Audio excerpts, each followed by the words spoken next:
Bonsoir à toutes et à tous et bienvenue sur l'épisode 113 du DMcastio. J'espère que vous allez toutes et tous très bien, où que vous soyez et quoi que vous fassiez, ça commence mal cet épisode. Et aujourd'hui on se retrouve pour la deuxième partie du top 25 des moins de 25 ans. On a commencé avec les mentions honorables du vote de l'audience, de votre vote, et désormais on va passer aux places 20 à 10, à peu près. On verra comment le chrono tourne, mais pour ce faire, évidemment, je serai accompagné des mêmes loustiques que la dernière fois, à savoir Azad et Guillaume. Donc voilà, le programme, vous le connaissez, il est plutôt simple, rien de révolutionnaire. J'espère que ça vous plaira et on est parti tout de suite.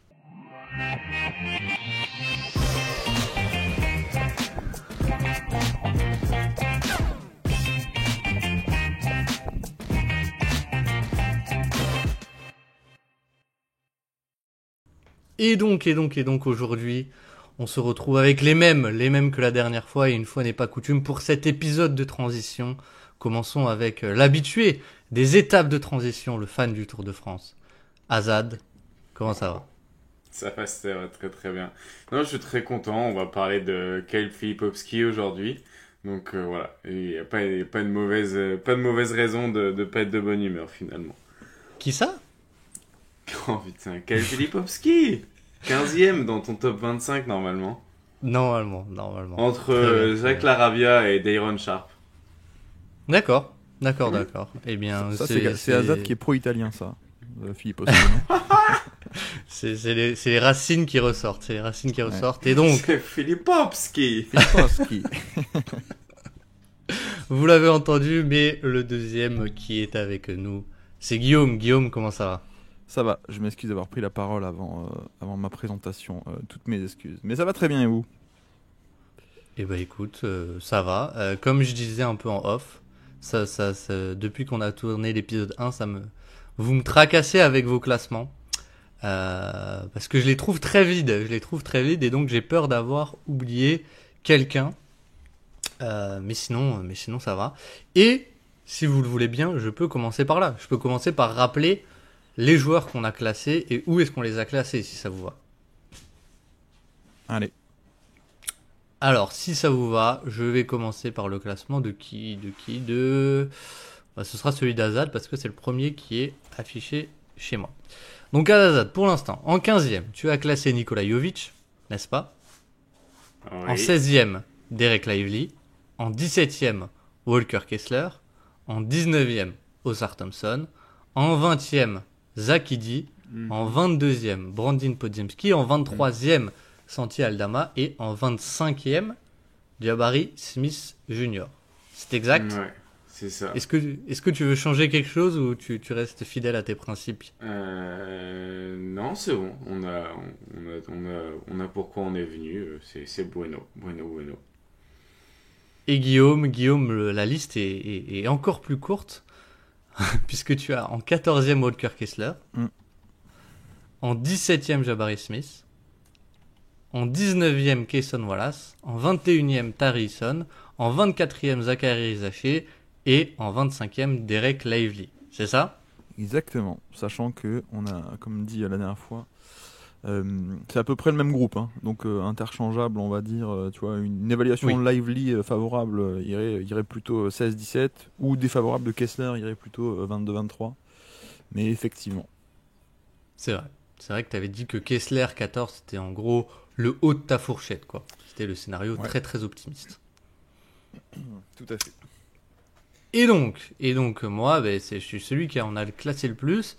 J'ai en 16e Jabari Smith, en 17e Derek Lively, en 18e Brandon Podziemski, 19e Tari Eason, 20e Cason Wallace, 22e Walker Kessler, 23e Oscar Thompson, 24e Jaren Duren et 25e Jovic. Et finalement, en fait, j'avais Jovic et Rizaché en 25 et 26.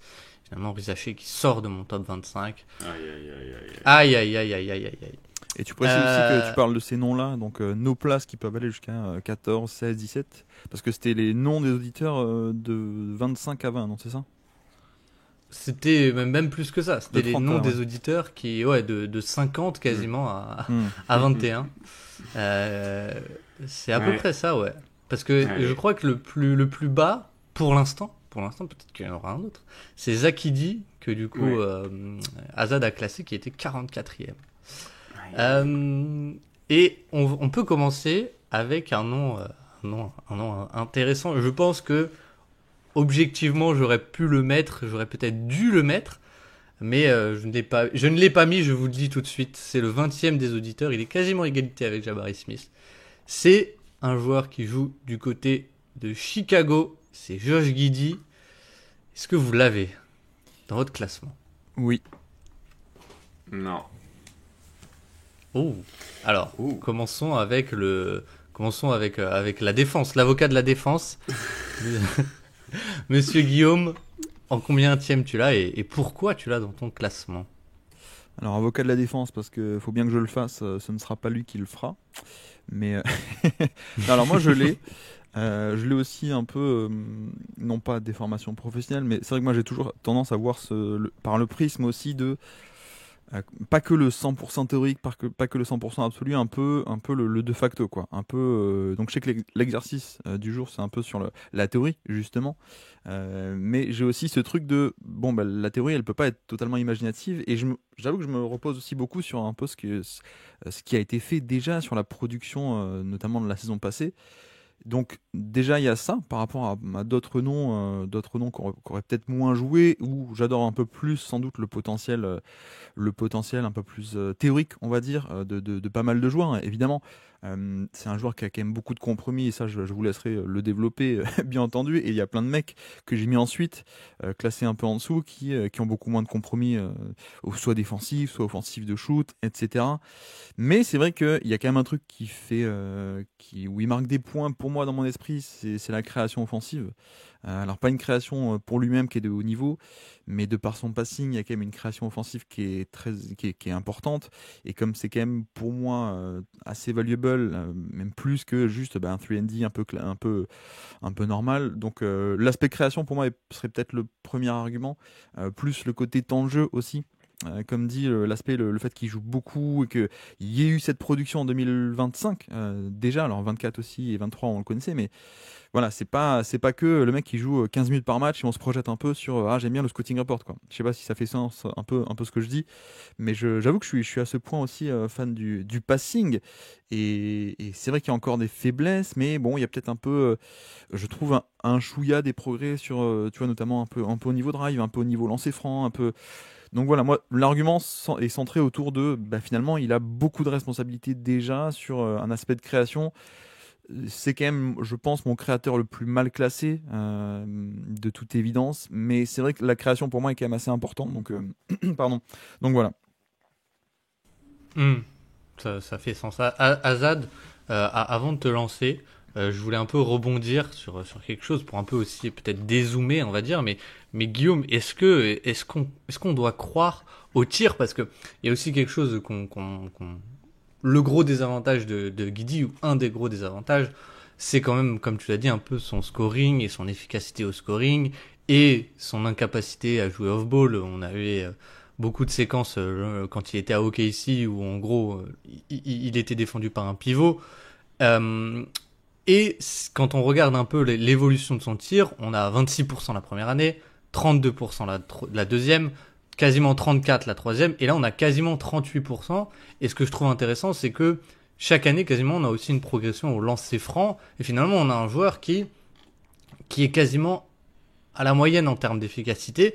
Donc est-ce que c'est quelque chose que tu as considéré, ou tu t'es dit non, je le mets un peu de côté, c'est une surchauffe cette année, les 38% de loin, et en vrai c'est pas un joueur qui est à la moyenne en efficacité, c'est un peu c'est un écran de fumée qu'on a cette saison, mais quand même j'aime à ce point la création. Non, j'ai pas trop considéré. Même si c'est vrai que ça donne tout de même une efficacité générale qui est pas mal au final cette année, alors que d'habitude il est inefficace. Mais bon, comme tu dis, c'est un peu une surchauffe. Moi, j'ai toujours été un peu de l'idée de finalement ce type de profil où le shoot démarre à ce point très bas, c'est pas comme ça qu'ils vont s'améliorer. Pour moi, c'est pas, tiens, un peu à l'époque on disait ouais, Ben Simmons, il lui faut un jump shot. J'étais pas trop de cette idée, parce qu'en fait déjà ça viendra jamais. Ben Simmons ou même un Josh Giddey, ça peut venir, mais quand même pas des tonnes. Moi, je trouve au contraire qu'un Josh Giddey, le mode de développement qui est intéressant, c'est en fait qu'il devienne très bon sur drive. Je crois plus en ça, enfin, c'est pas que j'y crois, mais pour moi, c'est plus facile d'accéder à des strates un peu plus supérieures que là où il est juste un jeune très bon, mais un joueur NBA assez banal. Pour moi, c'est plutôt le drive. Et donc oui, il y a un peu de surchauffe à 3 points. Il y a aussi le côté en plus de l'échantillon très court, le fait que il est aussi très ouvert à 3 points. Donc tu vois par exemple son 38%, c'est aussi parce qu'on met toujours un défenseur sur lui qui va l'abandonner pour aider au panier. Et que voilà, 38% c'est quand même beaucoup de tirs grands ouverts, donc c'est pas le 38% d'un Stephen Curry qui sont pris un peu de manière organique dans le jeu, en pull-up, en mouvement, etc. Donc j'accorde pas trop d'importance à ça. Je préfère un peu plus l'aspect de, tu vois, il est quand même pas mal du tout sur les flotteurs cette année. Ça j'aime bien niveau drive, il est un peu plus efficace que d'habitude. Il y a aussi un jump non négligeable, je trouve, en termes de lancer franc, capacité à obtenir un lancer franc. Mais voilà, grosso modo, c'est aussi parce que j'aime à ce point le passing, et c'est un peu un passeur de génie, je sais pas, mais en tout cas excellentissime sur du statique à peu près. Ce qui est un peu dommage, c'est que c'est pas autant en mouvement. Mais pour mélanger un peu le de facto, ce qu'il a fait pour l'instant, en gros temps de jeu, beaucoup de responsabilités, création qui est valuable, et en plus le côté un peu théorique où voilà, c'est l'exercice du jour, donc j'ai le droit de m'autoriser à ça.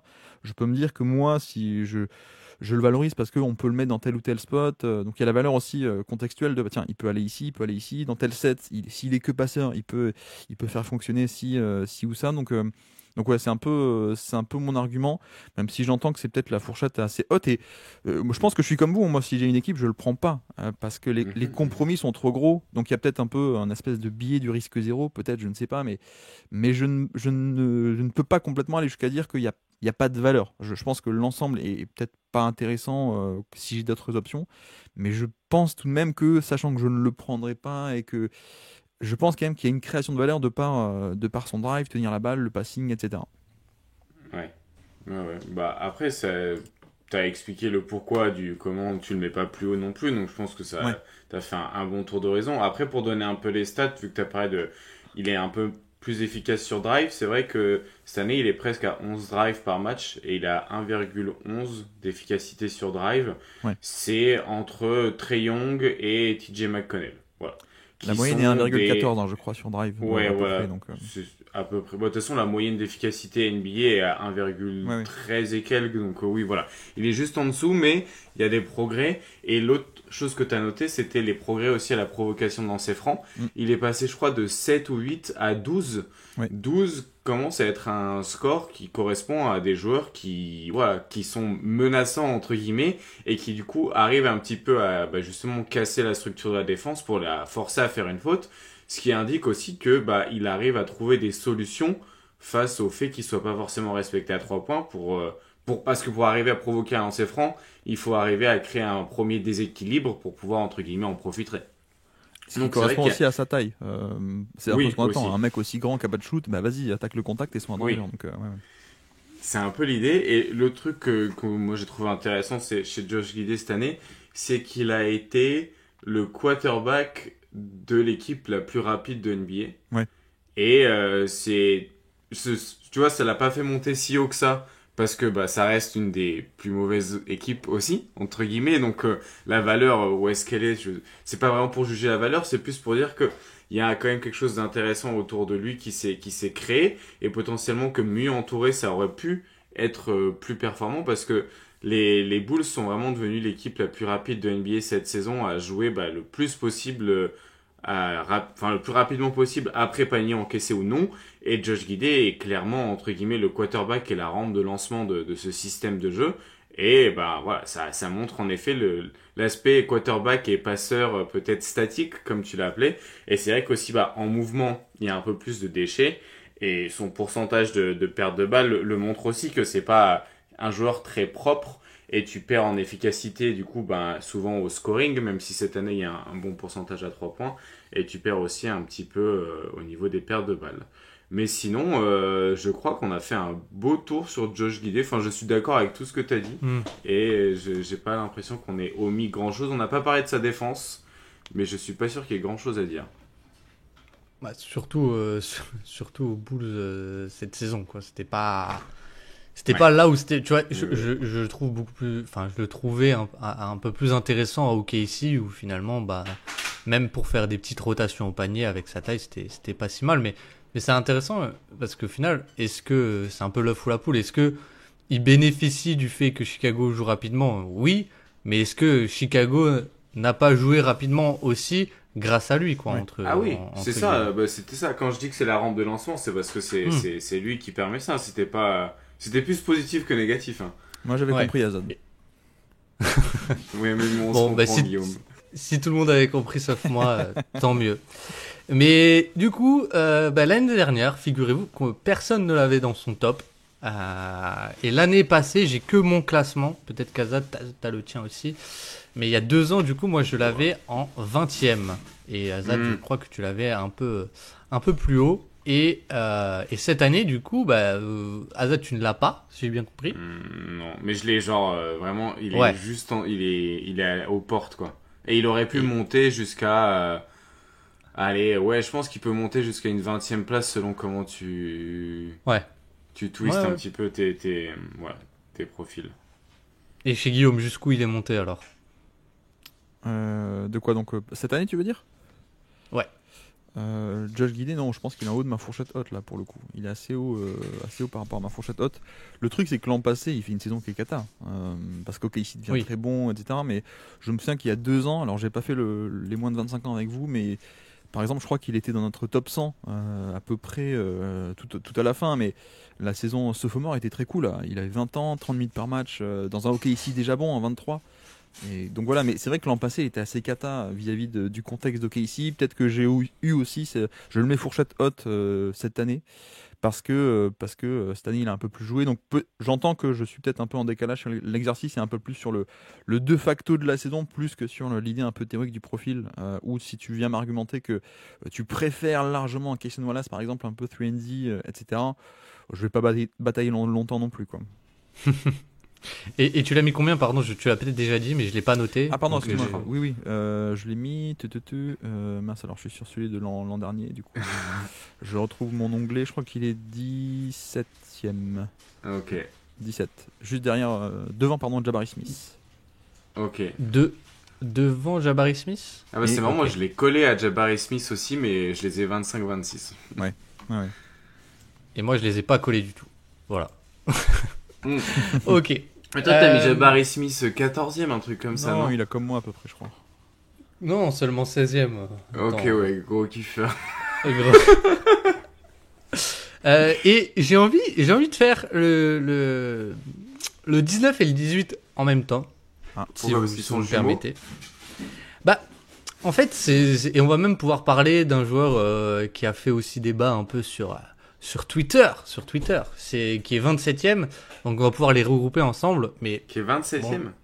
ouais, mais c'est un peu le même mode de pensée pour moi, pour les trois.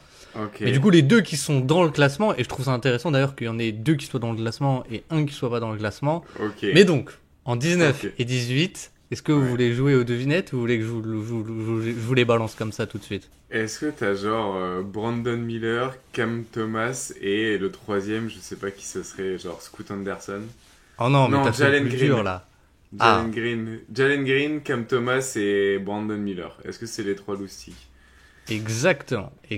Et en 19e, c'est Brandon Miller. Et en 17e, c'est Jalen Green. Et en 27e, c'était Cam Thomas. Ah Et ouais? du coup, est-ce que Ok. vous ne m'aviez pas arrêté à l'époque sur Cam Thomas, donc j'imagine que vous l'avez pas dans le classement. Non, mais pour une raison qui est très simple aussi, c'est que bon, il y a le côté inefficace qu'on connaît depuis longtemps. Cette année, il était pas mal, mais c'est 20 matchs quoi. Donc Ouais, c'est Oui. le j'arrive pas problème. trop à me fier Ouais. à ça.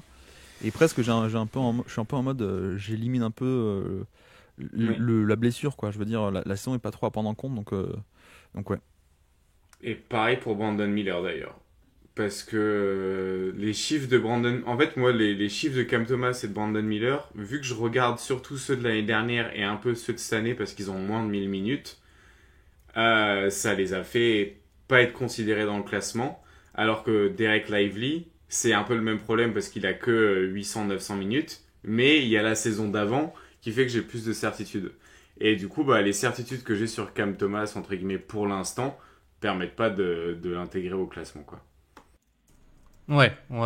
Et puis surtout, Cam Thomas, enfin, sur ces joueurs, ce qu'on va beaucoup regarder, mais ce qui va faire leur valeur ou non, c'est quand même, mine de rien, leur efficacité. Et cette saison, enfin, Cam Thomas, il y a une grosse surchauffe, surtout sur le mi-distance, qui Sur le long s'explique par, mi-distance, ouais. qui s'explique par le petit échantillon assez facilement. Mais donc, Brandon Miller et Jalen Green, comment vous les avez classés? Comment vous les avez triés? Et comment vous êtes dépatouillé de tout ça? À la limite, je peux y aller vu que, Vas-y. comme ça, vu que de toute façon, j'ai commencé à parler, donc maintenant Azad va au bout. En gros, pour moi, c'est deux joueurs qui sont quand même différents. Et je pense que avec un peut-être plus gros échantillon de Brandon Miller, j'aurais peut-être intégré dans mon classement. Parce que la différence pour moi entre les deux, et la différence pour moi entre Brandon Miller et Cam Thomas ou Jalen Green, c'est la synergie collective. Et je trouve que Brandon Miller s'inscrit plus dans des mouvements et dans un collectif où il a moins besoin du ballon. Et c'est un créateur, mais c'est aussi un joueur off-ball. Et le fait qu'il soit, entre guillemets, moins efficace, vu que c'est un jeune porteur de balle, créateur, ça me pose pas trop problème. Mais ça me pose encore moins problème que les deux autres parce qu'il y a un peu plus de synergie off-ball. Et je trouve qu'il y a un peu plus de shoot aussi. J'ai un peu plus confiance là-dedans. Et du coup, pour moi, c'est un profil qui est peut-être plus intéressant. Là où des profils comme celui de Jalen Green ou Cam Thomas, j'ai énormément de mal à leur donner de la valeur parce que il y a aucune synergie collective. Donc, à moins d'avoir l'efficacité de Kevin Durant dans ces profils-là, où du coup ça devient hyper intéressant parce que du coup lui-même n'a pas besoin de synergie collective tellement il est au-dessus, entre guillemets, en termes de génération d'attaque pour lui-même. Bah, c'est pas le cas des deux. Et du coup, c'est des profils qui, pour moi, sont trop problématiques et trop à côté d'une équipe pour pouvoir les choisir dans tous les cas. Et comme bah, c'est pas non plus leur défense qui fait monter le curseur, surtout pas celle de Cam Thomas, du coup, bah, voilà. Pour moi, c'est pour ça que c'est des profils que je considère pas, tant qu'ils seront pas au moins, tu vois, genre 3 à 5% au-dessus de l'efficacité moyenne de NBA, tant ils sont à côté du collectif. Là où je trouve que Brandon Miller, il y a un aspect un peu plus synergie collectif et il a un peu plusieurs cordes à son arc, même si c'est des cordes qui sont pas très efficaces pour l'instant. Au moins, il y en a plusieurs entre guillemets, et du coup, c'est ça que j'aurais mis plus en avant. Donc, si j'en avais pris un des trois, j'aurais pris Brandon Miller. C'est marrant ce que tu me dis parce que ça me fait penser, enfin comme tu les décris, je ferme les yeux et je sais pas de qui on parle, un peu à, en gros, Brandon Ingram contre Trey Murphy, quoi. Tu vois, c'est Brandon Ingram qui a une valeur un peu supérieure parce qu'il a le passing, il a un peu plus de création, il est plus efficace, etc. Mais il y a ce côté vraiment pas de synergie collective, alors que Brandon Miller, bah, il y a du shoot en mouvement, il y a des petites choses comme ça, quoi. Mais c'est intéressant. Et pour faire un peu l'avocat du diable, je ne sais pas si tu l'as, Guillaume, mais peut-être que Jalen Green, sa valeur, et t'en as pas mal, enfin, t'en parles vachement de ce type de joueur, mais c'est le côté, c'est des joueurs à variance, quoi, finalement. Ouais.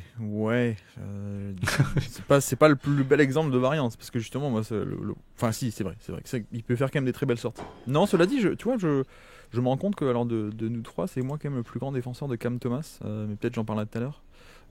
Pour rester sur Green, moi, ce qui me dérange, c'est qu'il comment dire, il y a une certaine inefficacité qui me semble démultipliée par le très gros volume en fait. On est à quoi? Oui. Moins 6, moins 7% relatif à la moyenne, c'est quand même beaucoup. Et en plus, il prend beaucoup de ballons. Et le passing est pas top. Alors, ce qu'on peut apprécier, c'est quand même la défense. Hein. Pour le coup, je crois que c'est peut-être le meilleur défenseur des trois. Avec 2 saisons, là, il sort des Rockets avec deux très très bonnes saisons. Je peux entendre qu'il soit dans le classement largement. Je veux dire, chacun a des pondérations différentes de création, scoring, défense. Et je vois, moi, il y a un monde où, bah oui, il peut y être malgré l'inefficacité. Parce que défense, parce que viable aussi, tu vois, c'est un mec qui joue en playoff, mine de rien. Mais j'avoue que cette inefficacité pour moi est un peu dérangeante. Et d'ailleurs, je sais pas si je peux faire la comparaison et enchaîner avec l'autre joueur, mais tu vois, Cam Thomas pour moi est un meilleur shooter. Cam Thomas a aussi plus de toucher de balle. Et je dois dire que en fait, je suis quand même assez fan de Cam Thomas. Alors, le problème, c'est que pour l'instant, il n'y a pas encore trop la prise de décision. Alors, le contexte en plus, c'est assez horrible, hein, dans lequel il évolue. Mais tu vois, ne serait-ce que sur ses 3-4 premières années NBA, c'est quelqu'un qui a toujours flirté au niveau de la moyenne NBA, quoi. Et je trouve que le toucher est quand même beaucoup plus là. Alors, c'est pas parfait, hein, évidemment, mais le toucher est là. Là où sur Jalen Green, j'ai quand même un peu plus de doutes et je pense que les fondations du toucher de balle sont un peu plus basses et donc forcément il y aura un plafond en termes de à quel point tu peux être un bon jump shooter, un bon finisseur sur drive aussi, ce genre de choses. Voilà, Jalen Green, il a le premier pas explosif, il manque un tout petit peu de dribble, il manque un peu de finition, d'agressivité au panier et donc voilà. Et je trouve qu'en qualité de jump shooter, si on doit les classer long terme, tu vois, je pense que je préfère Cam Thomas, même assez largement. Donc ouais, mais je me rends compte que je suis assez chaud sur Cam Thomas, moi, relatif à vous, du coup. Mais j'ai toujours été très. J'ai jamais voulu laisser tomber le dossier Cam Thomas, même s'il est un peu. Il est un peu. En fait, le problème, c'est qu'il a un peu l'allure de ces croqueurs inefficaces. Mais en vrai, il n'est pas tellement inefficace, pour le coup. Et j'aime bien. Il peut aussi provoquer pas mal de lancers francs, ça j'aime bien. Il a un profil physico-athlétique que je trouve intéressant. Donc ça, j'aime bien aussi, pour le coup. Tu vois, même défensivement, il a un torse assez épais et des plutôt longs bras. Donc je me dis, il y a un potentiel. Et en plus, il a que 22-23 ans, quoi. Donc tu vois, je dois dire que je suis encore assez chaud sur le dossier Cam Thomas. Le problème, c'est qu'actuellement, les versions qu'on a depuis 2-3 ans sont pas hyper intéressantes parce qu'il a sans doute beaucoup trop d'usage et de ballons, de responsabilités dans un Brooklyn qui est un peu nul. Oui, d'accord, mais tu vois, je lâche pas le dossier. Il a que 23 ans. Là, pour Jalen Green, je me dis, en fait, il a déjà été passé au révélateur des gros volumes et dans des équipes un peu compétitives. Et ouais, comme tu dis, il y a un peu de variance où tu tombes sur le bon match.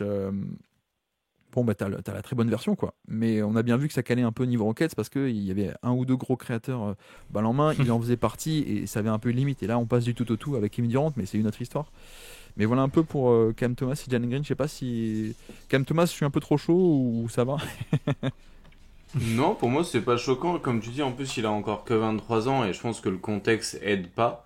Je pense que ce qui sera intéressant pour juger Cam Thomas, ce sera quand il sera dans un meilleur contexte, entre guillemets, parce que la version 33% d'usage, je pense que c'est pas celle-là que tu crois. Je pense que c'est plus à une version intéressante dans un bon contexte, quoi. Oui, et qui peut aussi faire on et on off ball en plus. C'est ça qui serait intéressant voilà. dans l'idée. Ouais, mais, c'est vrai. Mais Mais c'est marrant parce qu'il y a un truc, ouais, je trouve que la différence aussi, c'est un peu dans la technique de finition que finalement Jalen Green, il a pas grand chose là où tu vois, comme Thomas, il a le flotteur, il a des petites choses comme ça. Mais moi, ce qui m'a un peu gêné avec Cam Thomas, c'est comme dit, c'est cette saison peut-être que, en tout cas, le profil stat, parce que Brooklyn, c'est pas l'équipe que j'ai le plus suivi.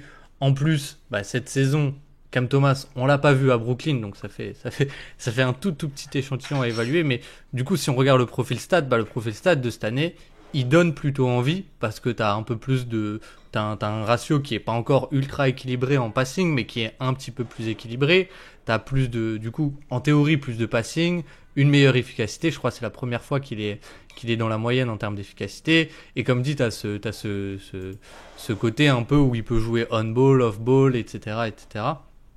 Mais finalement, c'était trop petit pour me baser là-dessus. Et finalement, quand tu te bases aussi sur les 2-3 dernières saisons, où là, vraiment, c'est un joueur inefficace, qui a pas forcément de création, etc., c'est un peu dur à évaluer. Mais cela dit, je suis plutôt d'accord si on fait le débat, Cam Thomas et Jalen Green. Là où je te trouve un peu sévère quand même, c'est que quand tu dis inefficace, il y a des niveaux d'inefficacité. Tu vois, inefficace, il était à -2 et -4. Bon, Jalen Green, il a toujours été à -8, -9, quoi. Ouais. Donc, Oui. donc c'est pas pareil quand même, je trouve. Non, moi je suis assez chaud sur lui. Mais pour Brandon Miller aussi, j'ai pas parlé de lui. Ouais. J'aime bien le profil théorique. Ce qui m'aiderait, c'est de savoir le niveau de shoot et surtout plutôt qu'on a un niveau de 3 points plus élevé que ce qu'on a actuellement. Alors, il y a une première saison à 37, ensuite la deuxième elle est à 35. En fait, je sais pas trop, mais je pense que sa meilleure carte, pour moi, ça serait un peu ça, le côté off-ball, catch and shoot, qui pourrait apporter beaucoup de valeur de suite. En fait, j'avoue qu'en l'état, d'accord, il y a 20 points par match, mais tu vois, comme je fais les bilans, là, les étés, je fais les bilans de chaque franchise, etc. Donc je m'en retape beaucoup de, de vidéos de matchs et de prospects et tout. Et je me suis regardé tous les tirs, toutes les tentatives de tir de Brandon Miller. Et à chaque fois, je me dis, mais il y a une passe à faire. Ah mince, il la fait pas. Oui, c'est vrai que je suis dans la catégorie des tirs. Ah, là, il y a une passe. Oui. Ton cerveau, tu sais, il y a l'automatisme de ton cerveau de ah tiens, la bonne action, elle est là. Ah mince, il la fait pas. Et ça me dérange. Il y a quand même la sélection de tir me dérange aussi, ce qui donne aussi une inefficacité à encore une fois moins 6%. C'est quand même beaucoup. C'est pas moins 2. C'est pas on flirte avec la moyenne, c'est moins 6%. Donc, tu vois, il me suffirait d'un catch and shoot à 38-39, ça pourrait être cool, mais en l'état, j'avoue que le côté scoreur, sélection de tir, le drive qui est pas ouf non plus. Ouais, c'est ça, ouais. Bah ouais. Pour moi, le profil, il y a vraiment un gros manque aussi sur drive. Et tu vois, un peu aussi en provocation de lancer franc.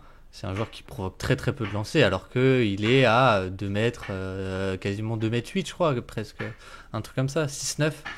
Donc, il y a un gros manque à gagner là-dessus. Donc, ouais, au final, tu te retrouves avec ce côté, sa valeur, faut qu'elle vienne du shoot, quoi. T'es un peu bloqué là-dessus, quoi. Mais c'est des profils qui sont pas évidents. Après, est-ce que du coup, je ne sais même pas, mais est-ce que vous en avez un? Est-ce que Cam Thomas, tu l'as dans ton top 25, Guillaume? Non. Ou non. finalement, c'est les trois à la porte? Moi, les trois sont dans la fameuse catégorie des 25-30 où il y a 30 noms, quoi. Mais Ouais, c'est un peu ça. C'est un des 15, c'est un des 26e, quoi.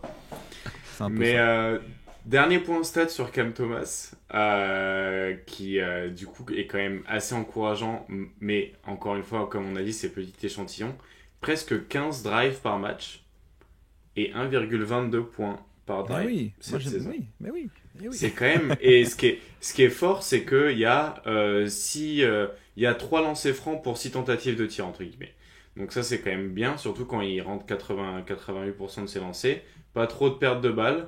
Donc ouais, à surveiller. Encore une fois, moi, Cam Thomas, si la saison, elle fait 1500 minutes au lieu de 800, Ouais. il est sûrement dans le... Oui, facile, ouais. Et voilà. Mais d'accord. du coup, voilà pourquoi, à la limite, c'est une explication qui Mais tient la route, quoi. Peut-être que le problème de Cam Thomas, enfin moi dans mon cas en tout cas, c'est que il explose très jeune, très tôt. C'est 2-3 matchs à 40 points et de suite c'est c'est un go-to guy.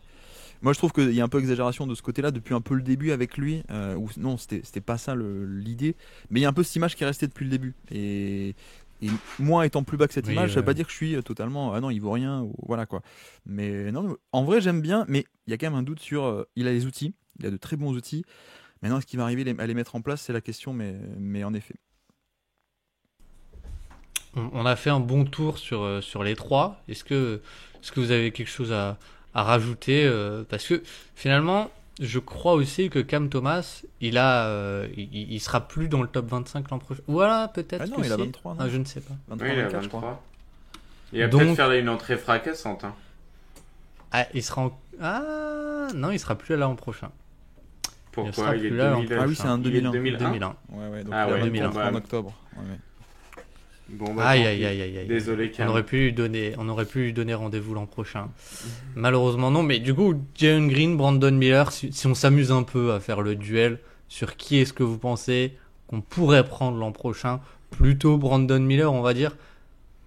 Ouais.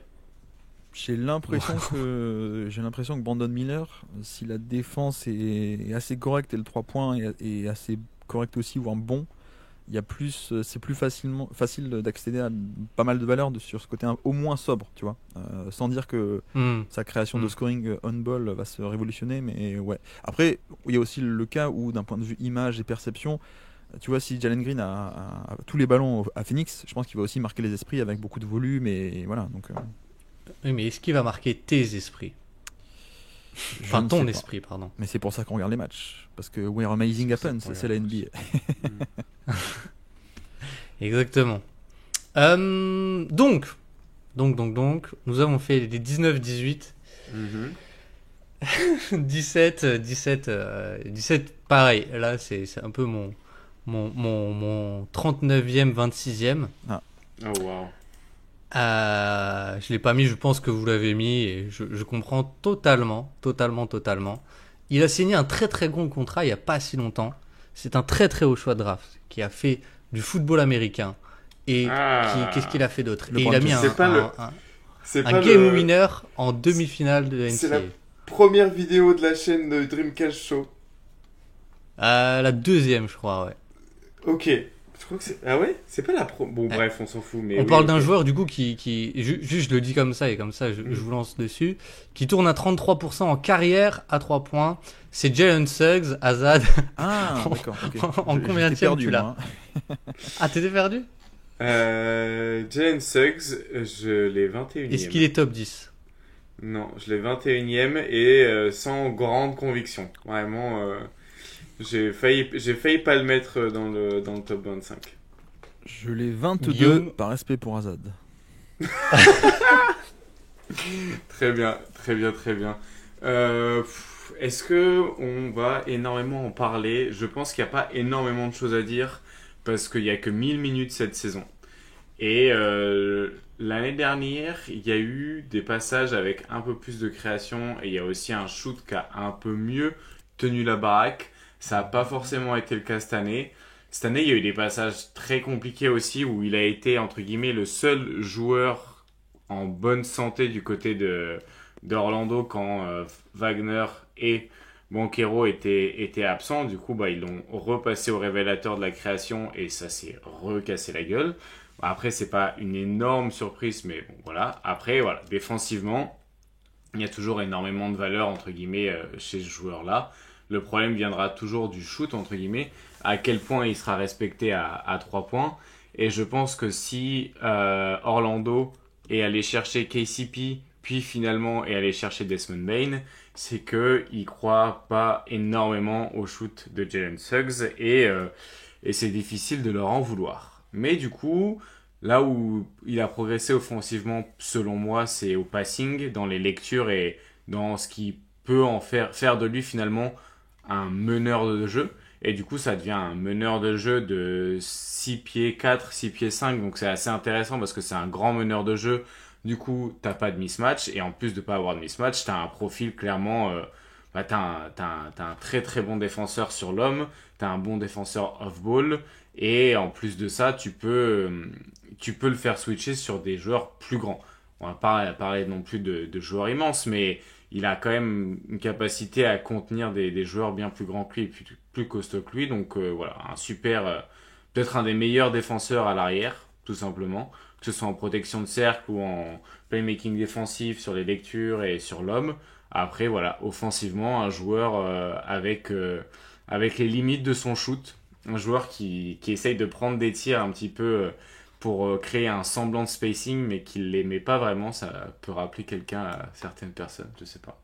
Mais du coup, voilà, on parle quand même d'un mec qui prend un shoot sur 2 à 3 points, mais qui en met 33%. Donc c'est quand même pas terrible. Mais voilà pour Jalen Suggs, du coup, qui est classé que 22e, alors, ou 21e, je sais plus, ouais, 21e, et qui doit perdre des places comparé à l'année dernière, parce que je pense que l'année dernière, je l'avais bien plus haut.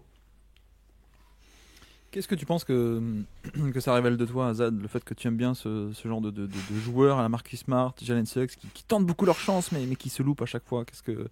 Pourquoi, à ton avis? Ouais, je pense que ça me rappelle un petit peu moi, finalement, tu vois, d'essayer d'aller bosser un peu partout et d'échouer un peu partout aussi, finalement.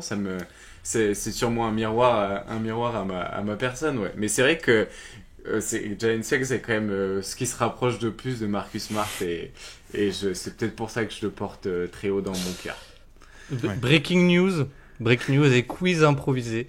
Ok. À votre avis, la grosse chute annoncée par Azad, où était Jalen Suggs dans son classement l'an dernier, sachant que Bah, c'est pour je moi, le ne quiz, l'avais non pas et Guillaume, tu ne l'avais pas non plus. L'an dernier, je l'avais pas. Oui, Non. il y avait une meilleure QV l'an passé, on avait dit sur les jeunes. Oui, il y a Ouais. une meilleure QV. Ouais. Ouais. Parce que j'étais en train de me dire que la version de l'an passé, moi, était quand même plus intéressante, largement. Non, Ouais. je pense qu'Azad devait l'avoir genre 12-13, un truc comme ça. Non, mais abusons pas quand même. Vérifions.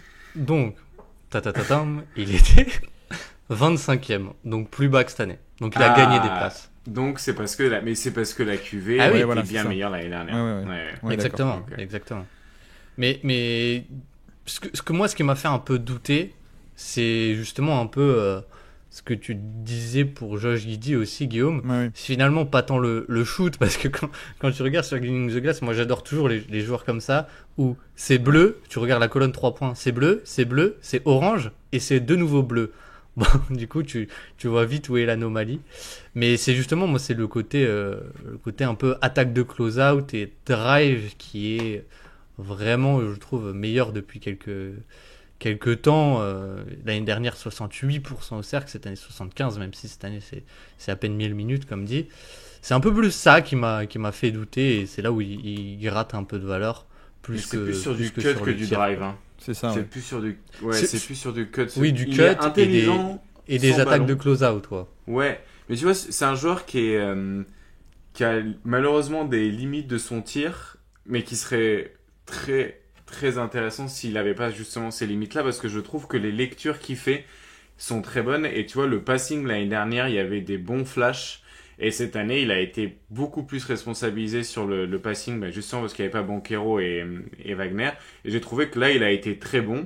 Mais en fait, le problème, c'est qu'à toutes ces qualités vient le problème de, oui, mais ces tirs rentrent pas. Et du coup, les défenses le savent et s'adaptent à ça aussi.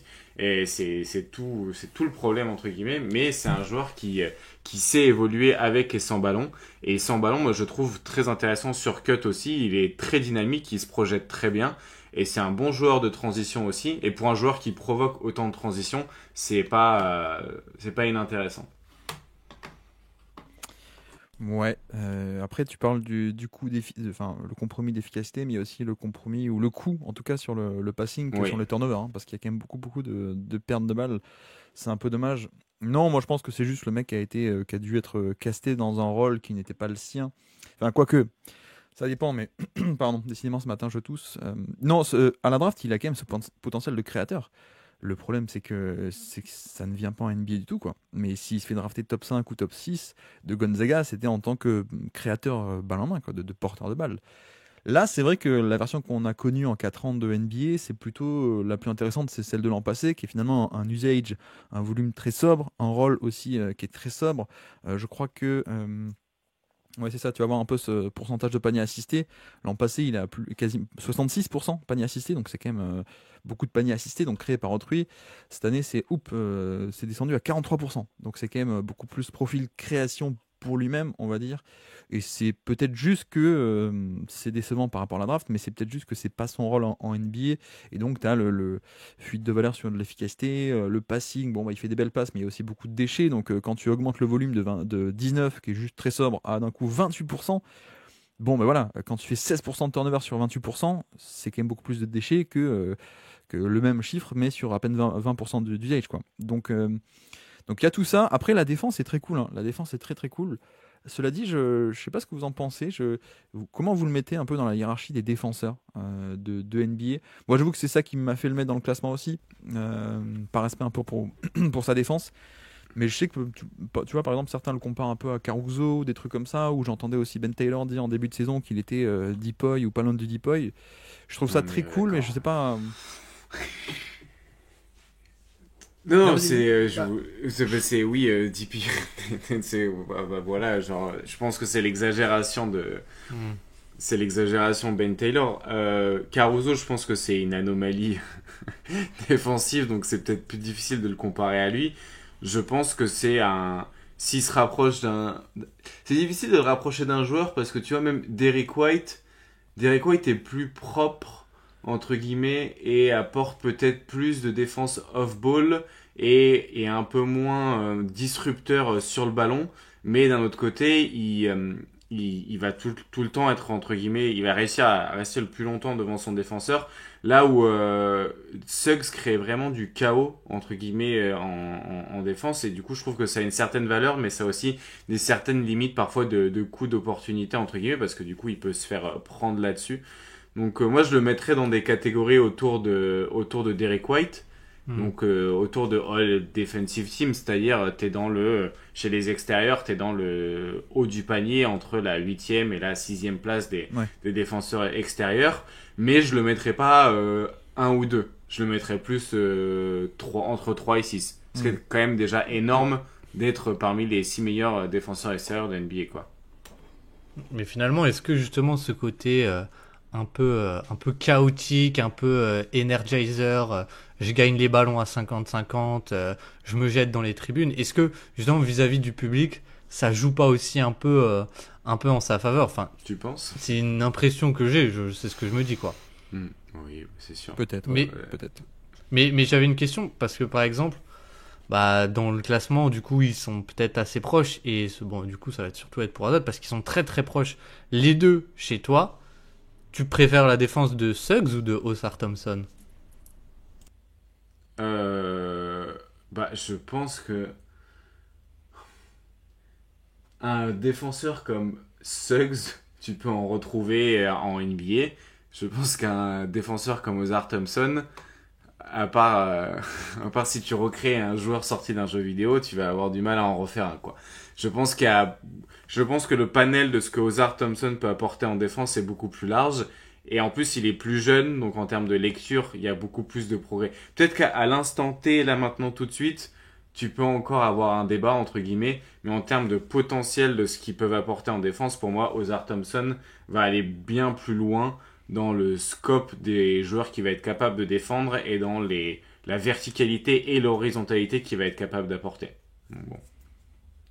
Ce qui est marrant aussi, c'est que. Bon, après, moi, tu vois, comparé à Marcus Smart ou même Derrick White ou des mecs comme ça, je trouve qu'il y a un peu moins d'impact sur tout ce qui est off-ball. Et c'est ce qui faisait aussi que Marcus Smart est un peu une anomalie. Hein. C'est la défense off-ball, polyvalence de rôle, loin du ballon, etc.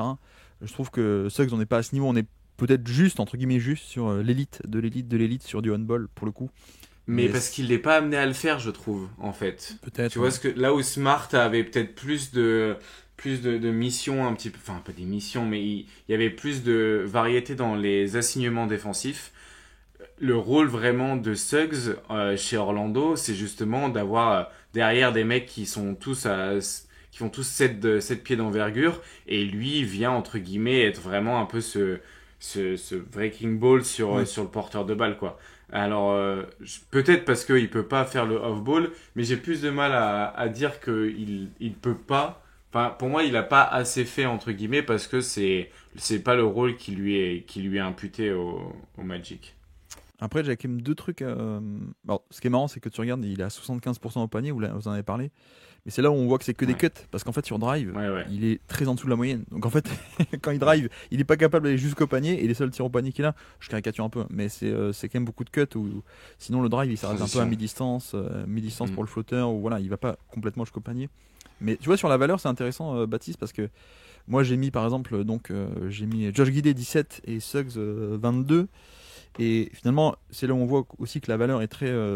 Ça dépend du rôle et ça dépend du contexte. Et que la valeur n'est pas une valeur fixe. C'est pas comme dans NBA 2K où un joueur est à 87 ou à 82. Mais tu vois, non, mais tu me demandes est-ce que tu as déjà une bonne équipe, qu'est-ce que tu préfères? Évidemment, tu prends Jalen Suggs. Surtout quand on rajoute la nuance, comme on a dit, de oui, mais en plus, dans la théorie, on peut faire revenir sur un rôle sobre. Et pas juste évaluer la saison dernière, mais juste, voilà, dans la théorie du joueur, c'est intéressant. Par contre, c'est vrai que si j'ai une équipe un peu nulle ou un peu moins bonne, et que j'ai besoin d'un créateur à plus haut volume, là, ce sera Josh Giddey que je vais prendre. Donc en termes de valeur dans ce rôle-là, Giddey va avoir un peu plus de valeur, même s'il n'est pas parfait. Donc la valeur est aussi très, très relative au final, et qu'il y a un peu cette image via les jeux vidéo, on aime bien aussi simplifier, lui est meilleur que lui, alors qu'en fait tout est relatif, et ce qui fait que le classement est quand même assez dur à faire hein, quand on est sur que de la théorie. À la limite, quand on est sur le de facto de l'an passé, on peut dire lui, j'évalue que dans ce rôle-là, il a été tant, et lui, dans ce rôle-là, il a été tant. Mais c'est pour ça que je parle un peu de classement, parce que tout, ça peut aussi varier selon les pondérations de chacun, comment est-ce qu'on valorise tel ou tel rôle. Mais alors, question aussi pour vous, pour terminer, après je finis ce tunnel. La version de Suggs 2024, dans ce classement actuel, vous le mettriez, vous le monteriez jusqu'où? Perso, à peu près d'instinct comme ça, je dirais Cason Wallace en fait, c'est-à-dire peut-être 20-21. Ce qui au final, moi il est 20ème. Ouais, mais moi je l'ai pas parce que il a encore moins d'impact sur l'attaque. Enfin, je veux dire, il touche presque pas de ballon, quoi. C'est là où j'avais un peu plus de limite. Au moins, il n'y a pas de valeur qui fuit. Oui, mais on parle, encore une fois, c'est parce qu'il joue à côté de SGA, Jalen Williams. Oui, bien sûr, oui, évidemment. Mais du coup, ouais, moi j'aurais mis pas beaucoup plus haut parce que je le garde derrière mes protecteurs de cercle, Derek Lively et Walker Kessler. Donc je l'aurais passé de 21 à Vas-y, pardon. 21 à 18. De 21 à 18, je pense. Ouais, bah c'est pareil. Je suis à peu près pareil. Et Ouais. actuellement, je l'ai mis un peu tout en bas de mes 3D, grosso modo, parce que d'autres étaient plus sobres et avec moins de perte de valeur. Mais la version de l'an passé, pour moi, est tellement forte défensivement euh, que j'avoue que je le ferai passer devant les. Alors, je sais pas si je peux spoiler qui j'ai dans le classement, mais notamment Case Nolas dont on a parlé. Je l'aurais largement fait passer devant jusqu'à la 16-17e place, quoi. Donc, ouais, on est d'accord. On est d'accord. Et d'un chouchou à l'autre, il n'y a qu'un pas. Puisque Aspirateur. si on a parlé de Jalen Suggs, de qui Ah non, Non, on va c'est pas parler d'aspirateur. C'est un autre Jalen, non? Non plus. Non Ah, plus, non ok. plus. C'est Alors, c'est quelqu'un. C'est assez drôle. Parce que pour vous dire, du coup, c'est une entrée dans le classement. Donc quand même Ouais. assez Le haute. suspense. Et non, mais je regarde le classement de l'an dernier et je vois que tous les trois, on l'a mis en 26e l'an dernier. C'est quand même assez marrant. Donc on était en mode, il va rentrer, il peut rentrer, il toque fort à la porte. Mais de qui s'agit-il? Oh là, je fais durer le suspense. C'est un joueur qui a joué à Portland, Oh, wow. c'est Deni Avdia, qui est 16e chez les auditeurs. Et donc, bah, on peut te lancer toi, Guillaume, vu que on sait que tu l'aimes bien. Où est-ce que tu l'as mis? Et puis après, on pourra un peu discuter du joueur en lui-même, qui est une des plus belles progressions de la saison, quand même. Une progression que personne n'a vu venir, hein. D'ailleurs, personne n'aurait parié sur Personne. lui. Moi, je l'ai 11. Et Je pense que j'aurais pu gratter un peu, mais j'ai pas voulu non plus. tu l'as combien, Baptiste? Moi, je l'ai, tac, 12e. Pareil. Ok, bon, bah au moins. Donc on est un peu plus chaud que les auditeurs sur lui. Grosso modo, c'est le premier. Après, on va dire les gros créateurs stars, quoi. C'est un peu lié. C'est ça, mais c'est exactement ça. Ouais. C'est presque Attends, comme si on regardait le même sport. Peut-être. Ça m'intéresse ce que vous dites là. Ah. Mais du coup, on passe quand même à un joueur qui était 26e, entre guillemets, Ouais. à 12e ou 11e. Et est-ce que. Enfin, ce qui est intéressant, c'est que. Déjà, je trouve, on a un joueur qui défensivement est intéressant, mais ça, quelque part, on le savait presque depuis sa saison rookie, mais qui a confirmé son efficacité sur un gros volume et qui, en plus, a un profil plutôt équilibré aussi en termes de passing, qui est, en termes d'efficacité, le meilleur driver de NBA, mais c'est pas forcément en volume. Donc, finalement, il y avait quand même, voilà un peu le profil statistique global. Déjà, rien que ça donne envie, quoi. Bah, Ne vas-y, soyez pas Guillaume. timide hein, sur Non, Denis non, la mais malice. Guillaume, je sais que Guillaume avait envie d'en parler, donc moi Ah laisse non, Guillaume mais je parler. t'en prie, vas-y, je compléterai. Non, bah, c'est le profil. Je pense que il y a des fois, on a des profils théoriques en tête et on se dit s'il arrive à devenir ça, ce serait vraiment intéressant. Et ben, je pense que Dani. C'est Dani ou Denis? C'est Dani Denis. Avdia? C'est Denis. Denis. Bon, on va dire Denis. Non, pas pourquoi Denis.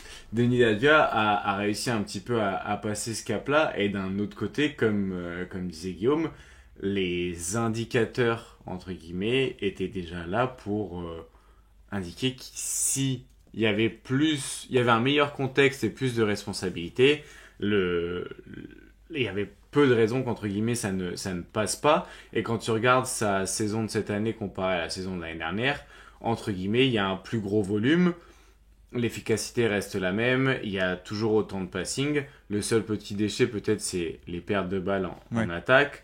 Et après, t'avais en fait l'indicateur qui était évident en attaque, c'était le shoot est correct et il est capable de provoquer 16% l'année dernière du coup 16% de lancers francs sur ses tirs et cette année ce chiffre explose encore plus haut et il est passé à 19. C'est quand même incroyable qu'il soit passé de 6% quand il était rookie de fautes provoquées sur tir à 19% cette année. 19%, on parle d'un... Ouais, là je pense qu'on peut parler d'élite quand tu te retrouves entre Zion Williamson, Jimmy Butler et Jonathan Kuminga dans les pourcentages de tirs provoqués, de fautes provoquées sur tes tirs, c'est vraiment très bon. On a un défenseur qui est intéressant, peut-être, là c'est moins dans le playmaking défensif, mais plus dans l'apport, dans le positionnement qui est intéressant, dans la capacité aussi du coup à switcher sur pas mal de positions. On parle quand même d'un porteur de balle qui fait 6-10 jeu de haut, 6-9 peut-être. Plus à côté de Too Many Camara, je pense que ça aide aussi à avoir peut-être une meilleure perception de sa défense, même si c'était déjà vu comme un bon défenseur quand il était à Washington. Et du coup, voilà, on a peut-être un joueur comme on les aime théoriquement parfait, où tu peux être un porteur de balle, qui n'a pas toujours besoin d'avoir le ballon dans les mains, qui n'est pas un mismatch en défense, qui t'apporte du spacing, du mouvement, un peu de création, qui est capable d'aller chercher des points faciles. Donc ouais, c'est difficile. C'est difficile de lui trouver peut-être des défauts, à part du coup un volume qui est pas non plus énorme, ou alors peut-être justement le fait il y a un peu de perte de balles et que le pourcentage à 3 points est pas fantastique. Mais du coup, à part ça, c'est vrai que moi je l'ai mis 12e parce que je me suis dit, je garde les stars entre guillemets. Pour moi, il y a 11, tu vois, il y a 11 stars dans le groupe. Et c'est celui qui vient juste en dessous. Mais je pense que la fourchette haute aurait pu l'amener 8e. À peu près. Ah ouais. Ouais. Donc, Mais c'est vrai que c'est ouf parce que je sais pas si vous avez en mémoire ou des exemples d'un joueur qui passe en gros, il provoque aucune faute, quoi, 6% de shooting fall percentage à 19%. C'est assez délirant, quoi. J'ai aucun exemple de ça. Et c'est ça qui fait beaucoup de sa valeur, parce que finalement on n'a pas un joueur qui, comme a dit Azad, n'est pas un shotmaker dingue, mais qui gratte énormément de valeur là-dessus, et c'est une progression assez dingue, quoi. Mais en un sens, c'est aussi, alors c'est surprenant, etc., mais ça reste un mec qui est drafté top 10. Donc ça sort pas non plus totalement de nulle part. Un mec qui est drafté top 10 et qui, en année numéro 4 ou 5, devient très bon à 24 ans. Il y a quand même un certain sens de normalité de ce point de vue-là, en tout cas. Mais non, mais moi, ça rend le trade de l'an passé Washington. Je dis, mais je ne comprends pas, quoi. Parce que tout était déjà un peu là, comme disait Azad, quoi. Ce qui est intéressant, c'est de voir que c'est justement cette année, c'était pas une anomalie, les lancers francs de 2024, la provocation de lancers francs. Et ce qui est bien aussi, c'est que pour une deuxième saison consécutive, il confirme un peu que le shoot est là, est correct. Alors que on parlait lancers francs, mais c'est ce qui manquait un peu en début de carrière aussi. Tu vois, il fait 2-3 saisons en début de carrière qui sont autour des 30%, je crois, à 3 points, où c'était plutôt un non-shooter. Là, ça n'est pas devenu un gros shooter, un gros volume ou quoi que ce soit, mais il y a au moins 37-38% au moins à 3 points, quoi. Donc ça, c'est bien. Et moi, ce que j'aime bien, c'est le côté on-ball défense, parce que off-ball, c'est correct, hein, mais il n'y a pas d'énorme plus-value, mais on-ball, c'est très solide pour un mec de 6-9, voilà. Mobilité, switch, tout ce qu'on veut.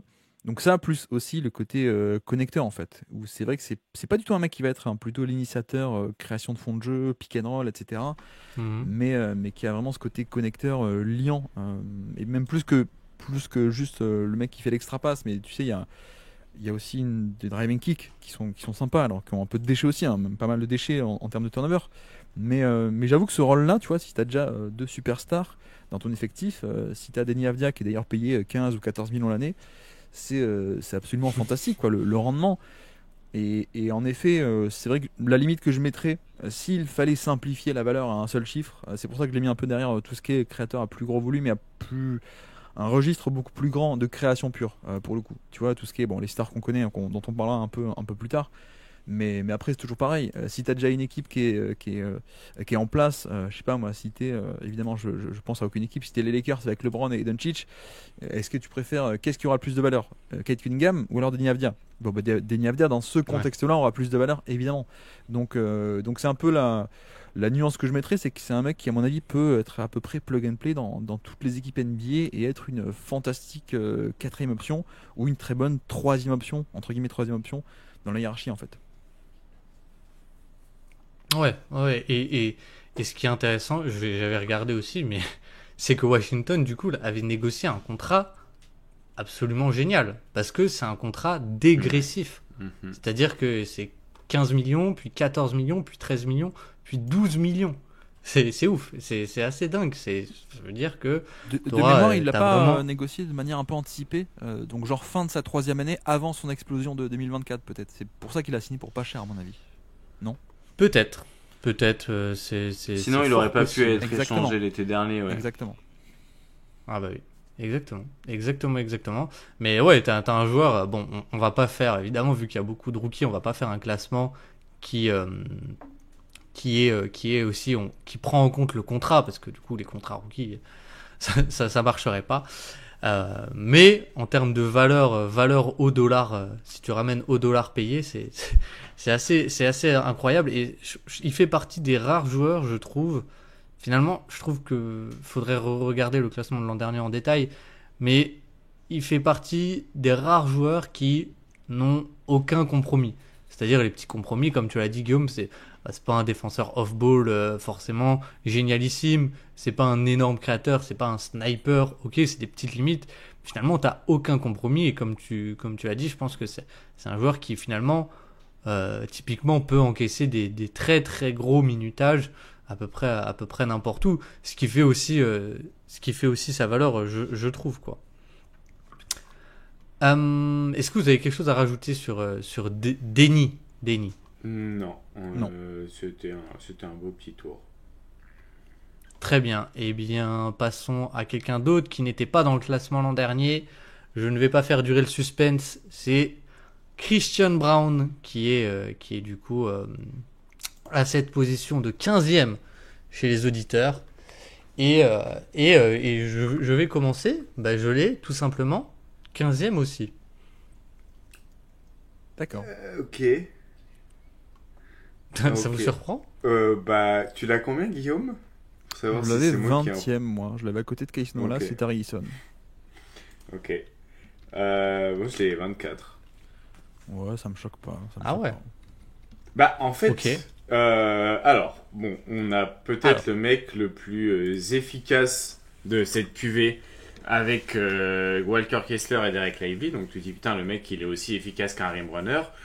D'un autre côté, est-ce que c'est pas un rim runner de juste 1m95 ou 2m, quoi. Après, non, j'abuse un peu, mais dans le sens où il y a que 14% d'usage. Donc, entre guillemets, il y a très peu de responsabilité offensive. Il y a peu de création. Il y a du drive, c'est-à-dire que tu as du drive gadget, mais c'est pas vraiment du drive. Tu as peut-être un des meilleurs joueurs de coupe de NBA. Mais d'un autre côté, il joue à côté de Jokic, donc l'œuf ou la poule, entre grosses guillemets, mais bon, ça joue quand même beaucoup. Défensivement, tu as un joueur qui est intéressant parce qu'il peut, entre guillemets, défendre des porteurs de balles, défendre des ailiers, mais c'est pas non plus un joueur que tu peux switcher à l'infini. C'est pas Bruce Brown, du coup. Je trouve que c'est assez facile de voir c'est là où il est pas Bruce Brown, vu que il a un peu été son remplaçant et ils sont d'ailleurs retournés chercher Bruce Brown. On a un peu ce truc-là. Défensivement, c'est bien, mais c'est pas transcendant. En attaque, c'est un finisseur extérieur. Le shoot, ça rentre, entre guillemets, mais à quel point ça rentre? Parce que comme un Josh Giddey, il est laissé ouvert parce que son tir est pas respecté. Donc bon, je trouve que 24e pour un mec qui coupe, c'est déjà très bien. Voilà. Mon argumentaire pour expliquer sa place peut-être basse. J'ai failli pas le mettre, pour être honnête. Mais du coup, Baptiste, 15e, je te laisse répondre à cet argumentaire. J'y vais, Guillaume, ou tu veux, Vas-y, tu moi veux je prendre la parole? Non, moi je suis comme. Non, mais moi je suis comme Lui, il est Hazard, 20e. Ouais, c'est ça. Moi, il est dans mon groupe de 3&D. Moi, il y avait un côté où, très efficace, d'accord, mais. Enfin, c'est un défenseur sobre, donc moi, il y a un plafond, quoi. Ouais. Il y a un plafond, je suis d'accord. Peut-être que je me suis un peu emballé, mais c'est, on va dire, pour moi, tu vois, le groupe, il va de 15 à 25 quasiment, en fait. À peu près, quoi. Je veux dire, ils sont à peu près tous interchangeables. Le truc qui fait que je l'ai mis un peu plus haut, c'est que, finalement, déjà, c'est quand même il a des petits trucs gadgets, comme dit. Je trouve que ce qui est un peu cool avec lui, c'est quand même, faut le dire, c'est pas qu'il est efficace, c'est qu'il est super méga efficace. Il est à plus 15% cette saison. Et finalement, on peut se dire, il y a peut-être le shoot qui est en surchauffe, mais finalement, il est quasiment à 38% depuis sa saison rookie à 3 points. Donc, ouais. il n'y a pas un gros volume, on est d'accord, mais je pense que finalement on commence à avoir un échantillon de ok, c'est finalement un bon jump shooter. En tout cas, c'est un shooter correct, même si le dernier step à passer, c'est le volume qui il passe de 1,3 à 2 à 2,8 cette saison, mais toujours, comme dit, toujours au-dessus des 38%. Donc ça, je trouve ça intéressant. Je trouve qu'il y a un peu plus une valeur de shoot que des joueurs, tu vois, qui sont que du cut, comme des joueurs comme Peyton Watson, pour prendre son exemple dont on avait parlé, ou même un Jalen Suggs. Je pense que Christian Braun, c'est un meilleur shooter que lui. Et c'est surtout le côté moteur de transition entre guillemets, où là-dessus je trouve qu'il a une vraie plus-value, peut-être pas moteur, peut-être que le mot moteur il est pas bien choisi, mais en tout cas vraie plus-value et finisseur de transition, vraiment d'élite. Je crois qu'en termes de points marqués sur transition, évidemment j'ai plus le chiffre maintenant, faudrait que je le retrouve, mais il y a un peu ça, et à ce côté encore une fois finalement je trouve très peu de compromis. Au final, voilà, je pense que c'est un joueur un peu pour moi, complètement dans la valeur qui est collé à un joueur comme Jabari Smith ou Cason Wallace. C'est à peu près semblable. Mais voilà, je l'ai mis parce qu'au moment de trancher, je me suis dit, quand même, plus 15% d'efficacité, c'est quand même un truc énorme. Alors c'est une anomalie cette saison. Finalement, quand on regarde il y a au cercle, il est très efficace. Il y a sans doute une surchauffe à mi-distance, mais finalement on parle de 35 tirs sur les longs mi-distance, quoi. Et le jump shot, je pense qu'il est là, même si c'est un tout petit volume. Donc j'entends complètement qu'il soit 20, 21, 22, 23, 24. Moi je l'ai mis aussi haut parce qu'il y a ça, et il y a aussi le côté connecting aussi. Il l'a plutôt bien, quoi, Christian Braun. Je pense pas que ce soit une surchauffe voilà. à 3 points pour le coup. Je pense qu'on a affaire à un bon shooter. Enfin, en tout cas, voilà, c'est pas une saison anomalie. Mais tu vois, je serais peut-être un peu plus bas que toi sur le niveau de shoot, notamment parce qu'en fait, le volume est quand même assez ridicule. Tu vois, l'an passé, tu dis, bon, il en prend 2 par match, mais sur 20 minutes. Donc, ça se comprend. Là, il joue quasiment 34 minutes par match, il en prend 3. Donc, ça bouge quand même pas beaucoup, même dans le jeu. Pour un peu laisser les stats de côté, même dans le jeu, on le voit que quand il y a un mec à abandonner, c'est lui. Quand l'aide qui se déclenche au poste bas, que lui soit à 1 passe près, à 2 passes près, à 3 passes près, l'aide elle vient toujours du défenseur qui est sur Christian Braun. Donc il y a ce genre d'éléments dans le jeu qui parfois il peut le punir parce qu'avec des cuts, il va couper dans le dos de l'aide qui est de la prise à 2 sur Jokic, et il le fait très bien. Mais tu vois, je dois dire que je suis quand même. Tu parlais de Jalen Suggs, je pense que je prends assez facilement Jalen Suggs en meilleur shooter à 3 points. Surtout là aujourd'hui on fait la théorie et pas le de facto de l'an passé, mais je pense que Suggs est quand même beaucoup plus un shooter naturel qui va être respecté. Là où Brown, j'ai quand même un peu plus de doutes, et tu vois, ça m'étonne parce que je crois que t'as Brown qui est un peu au-dessus de Jabari Smith alors. Juste au-dessus, mais ils sont vraiment collés les deux, quoi. Tu vois, Jabari Smith pour moi a une vraie plus-value de shooter. Oui. Là où Brown, Oui. pour moi, c'est juste qu'il les met, il les prend. Et la défense est très cool, mais c'est une défense de lignes arrière. Pas hyper polyvalente non plus, tu vois. Jabari Smith, il peut switcher un peu partout. Pour un peu la comparaison, évidemment. Mais non, j'avoue que moi, en fait, j'aime bien, mais je suis assez choqué qu'il soit dans le classement auditeur devant un mec comme Deni Avdija, pour le coup, tu vois. Ouais. Je comprends pas d'ailleurs. Oui.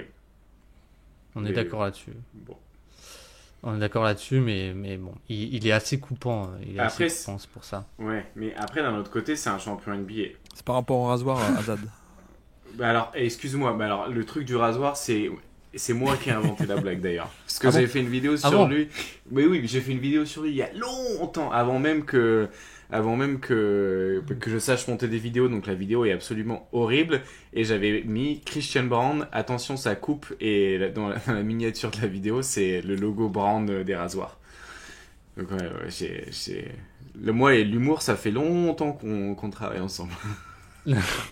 Mais Christian Braun, en plus, c'est pas que un rasoir. Non, c'est pas que un champion NBA, c'est un champion NCAA aussi. C'est vrai. Je crois aussi. Je crois qu'il a été champion dans ses premières années. Je crois qu'il est champion dans ses premières années, genre pour 3 niveaux d'affilée. Juste pour expliquer à Azad, Braun, c'est une marque de rasoir en fait. C'est aussi pour ça que. Je crois que c'est pour ça qu'il faisait la remarque, Baptiste. C'est un jeu de mots. Non, mais alors voilà. C'était un petit jeu de mots. Moi, je l'ai mis un peu dans son groupe de 3&D. J'ai mis Cason Wallace un peu au-dessus, parce que je trouve plus de création ballon en main, même si c'est occasionnel. J'ai mis Suggs un peu en dessous, ou peut-être le malus pour la saison. Peut-être que je suis trop dans le de facto, encore une fois, et que dans la théorie, je le prendrais quand même un peu au-dessus. Et puis Tari Eason, que j'ai mis aussi là-dedans, un peu en dessous de Christian Brown. Ça joue pas à grand-chose, mais tu vois, j'ai aucun mal à imaginer une évaluation positive de Tari Eason, qui valoriserait beaucoup sa défense à ce point transcendante, qui va quand même gratter beaucoup plus haut. Là où un Christian Brown, en fait, pour moi, on a la version finale du joueur déjà. Il a que 23 ans, on va dire. Mais on sait qu'on aura ça. On sait qu'on aura petit volume mais hyper efficace, des cuts géniaux, de la transition, de la défense au point d'attaque, mais pas forcément si génial que ça. Tu vois, il a pas le même volume en stunt, par exemple, que du Tari Eason, mais même que des KCP, qui est parti de Denver l'an passé. Il y a des petits bras, il n'y a pas le même volume, il n'y a pas la même capacité de couvrir autant de terrain. Donc en fait, j'ai l'impression que je le critique, mais en fait c'est juste qu'il a des limites, plus que des défauts, il a des limites, mais c'est pas grave parce que le joueur est très cool en fait. Ouais, complètement. Même défensivement, tu vois, si tu fais la comparaison des défenseurs un peu on-ball, je pense qu'on est tous d'accord pour dire qu'on préfère Cason Wallace à Christian Brown, qui est limite aussi plus sa force, c'est le côté wing stopper un peu, où il peut défendre un peu plus gros que lui. Il a eu des missions défensives parfois aussi, je me souviens sur Luka Doncic ou des joueurs comme ça, parce qu'il est assez costaud, mais même défensivement, c'est pas un joueur de chapeau 1, on est d'accord là-dessus, quoi. Donc finalement, je devrais peut-être le baisser, je ne sais pas. Mais restons là-dessus, et on va passer au 14, et après le 14, on va devoir faire une pause, je pense. Enfin, on va devoir faire une pause, et on va devoir demander à Guillaume qui sont ces trous dans ce classement, parce que je trouve qu'il y en a beaucoup. Ah bon mais en 14, on va aspirer à fond. On va aspirer à fond, puisque c'est le troisième du Deep Boy, Dyson Daniels, qui encore une fois est plus haut que Denis Avdia, etc. Alors, est-ce qu'il était dans le classement l'an dernier ? Je ne crois pas. Encore une fois, c'est un joueur que finalement on savait un peu quel joueur il était. Moi, je trouve que le joueur a un peu évolué. On pourra parler de là où il a progressé, ou là il n'a pas progressé. Finalement, c'est grosso modo le même que l'an passé, sauf que l'an passé, il était derrière des Najee Marshall, derrière des joueurs comme ça, des Herb Jones, et finalement, il n'avait pas une grosse plus-value. Et là, cette année, Atlanta, qui avait finalement quasiment aucun défenseur, ça s'est encore plus vu. Ses qualités ont explosé, mais finalement on garde un joueur qui est relativement inefficace aussi. Donc est-ce que vous l'avez ? J'imagine que oui pour Azad, et je devine qu'il est Guillaume. Non, parce que toi je devine qu'il est en 18 à peu près vu ton classement. Oui, parce que toi t'as les classements, enfin t'as le classement à trous sous les yeux. Exactement, il est en 18, Dyson Daniels. Mais en fait, Guillaume me perturbe parce qu'il a tellement de trous que je me mets à douter de tout. Donc 23. Est-ce qu'il est dans ton classement, Guillaume ? 23e. 23. Il est à peu près à la fin de ce groupe de défenseurs. Il est devant Rizaché. J'ai quand même mis devant Rizaché parce que quand même la défense est là. Mais c'est peut-être le malus offensif en fait que j'ai. C'est dur en attaque. C'est un peu dur. Je crois que Azad aura la stat sur le drive. Je lui laisse la primeur de le dire. Mais non, mais après c'est bien parce que on voit quand même que la défense est à ce point génialissime que malgré une attaque un peu handicapante, en fait la défense est tellement bonne que ça c'est un titulaire NBA de par cette défense. Et ça c'est à mon avis la première leçon. Bon, tout le monde a vu passer les stats de interception par match, etc. Ça évidemment. Mais au-delà de l'interception, il y a un côté défense on-ball qui est quand même assez génialissime. Un peu décevant, je sais pas, c'est peut-être connoté négativement comme terme, mais c'est moins génial en protection de panier. Et il n'y a pas ce dépassement de fonction qu'on pourrait imaginer d'un mec qui a ce genre de mensuration physique. Mais c'est clairement un des meilleurs défenseurs de NBA et pas que sur le point d'attaque. En fait, c'est peut-être ça où là où c'est très bien, c'est qu'on dit c'est un poste 2, mais en fait qui peut défendre largement plein de postes parce que assez grand, surtout assez long et compétent, solide. Je te laisserai me nuancer et me renvoyer dans les orties, mais non, c'est pas du tout. Avec Mémé. C'est pas du tout ça. Mais c'est vrai que. Vas-y, je te laisse. Non, vas-y, je t'en prie. Mais c'était sur la défense, c'est vrai que il y a cet aspect, il est pas si tu peux pas le faire switcher tant que ça, entre guillemets. Ou alors t'as vraiment des profils sur lesquels il peut être attaqué, il peut être cherché. Et je pense à des grands porteurs de balles, un peu des Banchero, des Cunningham, des joueurs comme ça. Dyson Daniels face à Atlanta, c'est des joueurs que les attaques ont préféré aller chercher plutôt que lui que Jalen Johnson, par exemple.